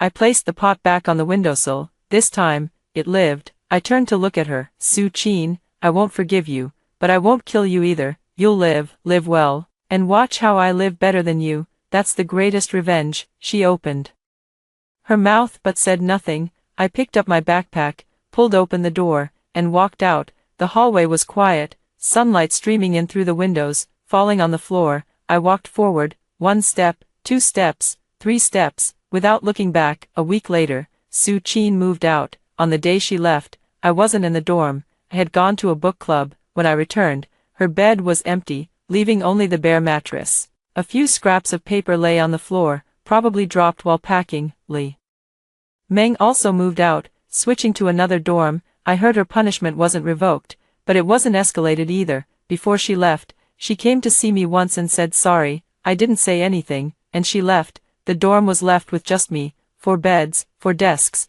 4 cabinets, and only me. I sat on the edge of the bed, watching the pothose by the window grow a few new leaves, lush and green, glowing in the sunlight. My phone rang. It was my mom calling. Ching, Manager Lu really turned out just as your dad predicted. He came to see your dad again, saying he has a new project and wants your dad to invest. Your dad refused, and he even threatened to have someone deal with your dad. Your dad reported it to the police, and when they looked into it, that guy really had issues. He'd scammed several people before. I laughed as I listened. Mom, is Dad okay? He's fine, just a bit shaken, he said. Thank goodness I listened to you, or I'd have been in trouble. That's good, Ching. When are you coming home? Mom will make you something delicious. Next week. I don't have classes next week. Great, Mom will be waiting for you. After hanging up, I stared out the window, lost in thought. The sunlight was so nice, shining on the windowsill, on the pothose, and on my face, warm and comforting. My phone rang again. A message from Chinyu. Professor Zhou said he read your new draft. It's really good, and it'll be published in the next issue of the magazine. I replied, okay. He sent another message. Are you free this weekend? There's a lecture we could go to together. I thought for a moment and replied, okay. Putting down my phone, I stood up, walked to the window, pushed it open, and the wind blew in, carrying the coolness of autumn. There were people talking downstairs, laughter, footsteps, on the distant sports field. Some were running, some were playing ball, some were sunbathing, living people. People living well, me too. I turned around and glanced at those 4 empty beds. 1 was mine, 3 belonged to others, but I didn't feel emptiness, because I knew I was here to live, not to hate. Over the weekend, I went to listen to that lecture. The speaker was an elderly gentleman, his hair completely white, but his spirit was strong. He spoke all afternoon, from ancient literature to modern life, from reading to being a person. At the end, he asked the audience, what do you think reading is for? Some answered, to find a job. Some said, to gain knowledge. Others replied, to get a diploma. He smiled and said, let me tell you, reading is so that when you encounter something, you have a place to go. Sitting in the audience, hearing these words, I suddenly remembered that person under the bridge, calculating problems over and over in their mind. Back then, I had no books, no paper, no pen, only my mind, but I survived, because of those problems I had solved, those sentences I had memorized, those things that hadn't yet been used but had always stayed within me. After the lecture ended, Chen Yu and I walked out together. It was dark, the streetlights were on. He walked beside me and suddenly asked, what do you want to do in the future? I thought for a moment. Write things. Write what? Write about the things that should be remembered. He glanced at me and didn't ask further. When we reached the entrance of Building 15, he stopped. See you Friday. See you Friday. I turned and walked inside. After a few steps, I suddenly heard him speak from behind. Wang Xiaoqing. I turned around. He stood under the streetlight, his white shirt glowing in the light. There's a national Chinese competition next week. Would you like to participate? I was taken aback. Me? Yes. Professor Zhou recommended you. He said you could do it. I looked at him and suddenly smiled. Okay. He smiled too. Then it settled. I turned and went upstairs, pushed open the dormitory door. And it was pitch black inside. I turned on the light, and the room was instantly filled with brightness, for beds, for desks, for cabinets, and that pot hose on the windowsill. I walked over and touched its leaves, cool, smooth, and tender. Moonlight streamed in through the window, falling upon it. As I looked at it, I suddenly remembered what happened on the day I was reborn. That morning, Su Qin handed me that cup of coffee, and I took it and poured it into this pot of flowers. At the time, it was almost dead, its leaves all yellow, drooping limply over the edge of the pot. I thought it wouldn't survive, but it did. Not only did it survive, but it grew better and better. Standing by the window, I looked at the pothose under the moonlight and suddenly smiled. My phone rang. It was a message from Chinyu. By the way, someone left a comment on your paper, saying it's really well written. I looked at the words and replied. Who left it? He replied, don't know, just a reader, a reader. I have a reader now. I put down my phone and looked out the window, under the moonlight. The campus was quiet, the streetlights below were lit, and a figure passed by. There are still classes tomorrow, a book club the day after, and that essay competition next week. There's still so much to do, and a long road ahead, but I'm not afraid, because I know that this time, I won't get lost again. I turned and looked at that pot hose. Thank you, I said, for staying alive with me. It didn't speak, just stood there quietly, its leaves lush and green, glowing under the moonlight. I turned off the light, lay down on the bed, and closed my eyes. It seemed as if someone was speaking in my ear, the voice from my past life, my mother's voice, the sound of the wind under the bridge. But I'm not afraid anymore, because those voices are in the past. Now is new, and I am new too. Moonlight from outside the window streamed in, falling on my face. I fell asleep, without dreams, after hearing the story above. What are your thoughts? Feel free to share your opinions in the comments section. Looking forward to hearing from you. If you liked this story, don't forget to like it, share it, and subscribe to my channel. See you next time.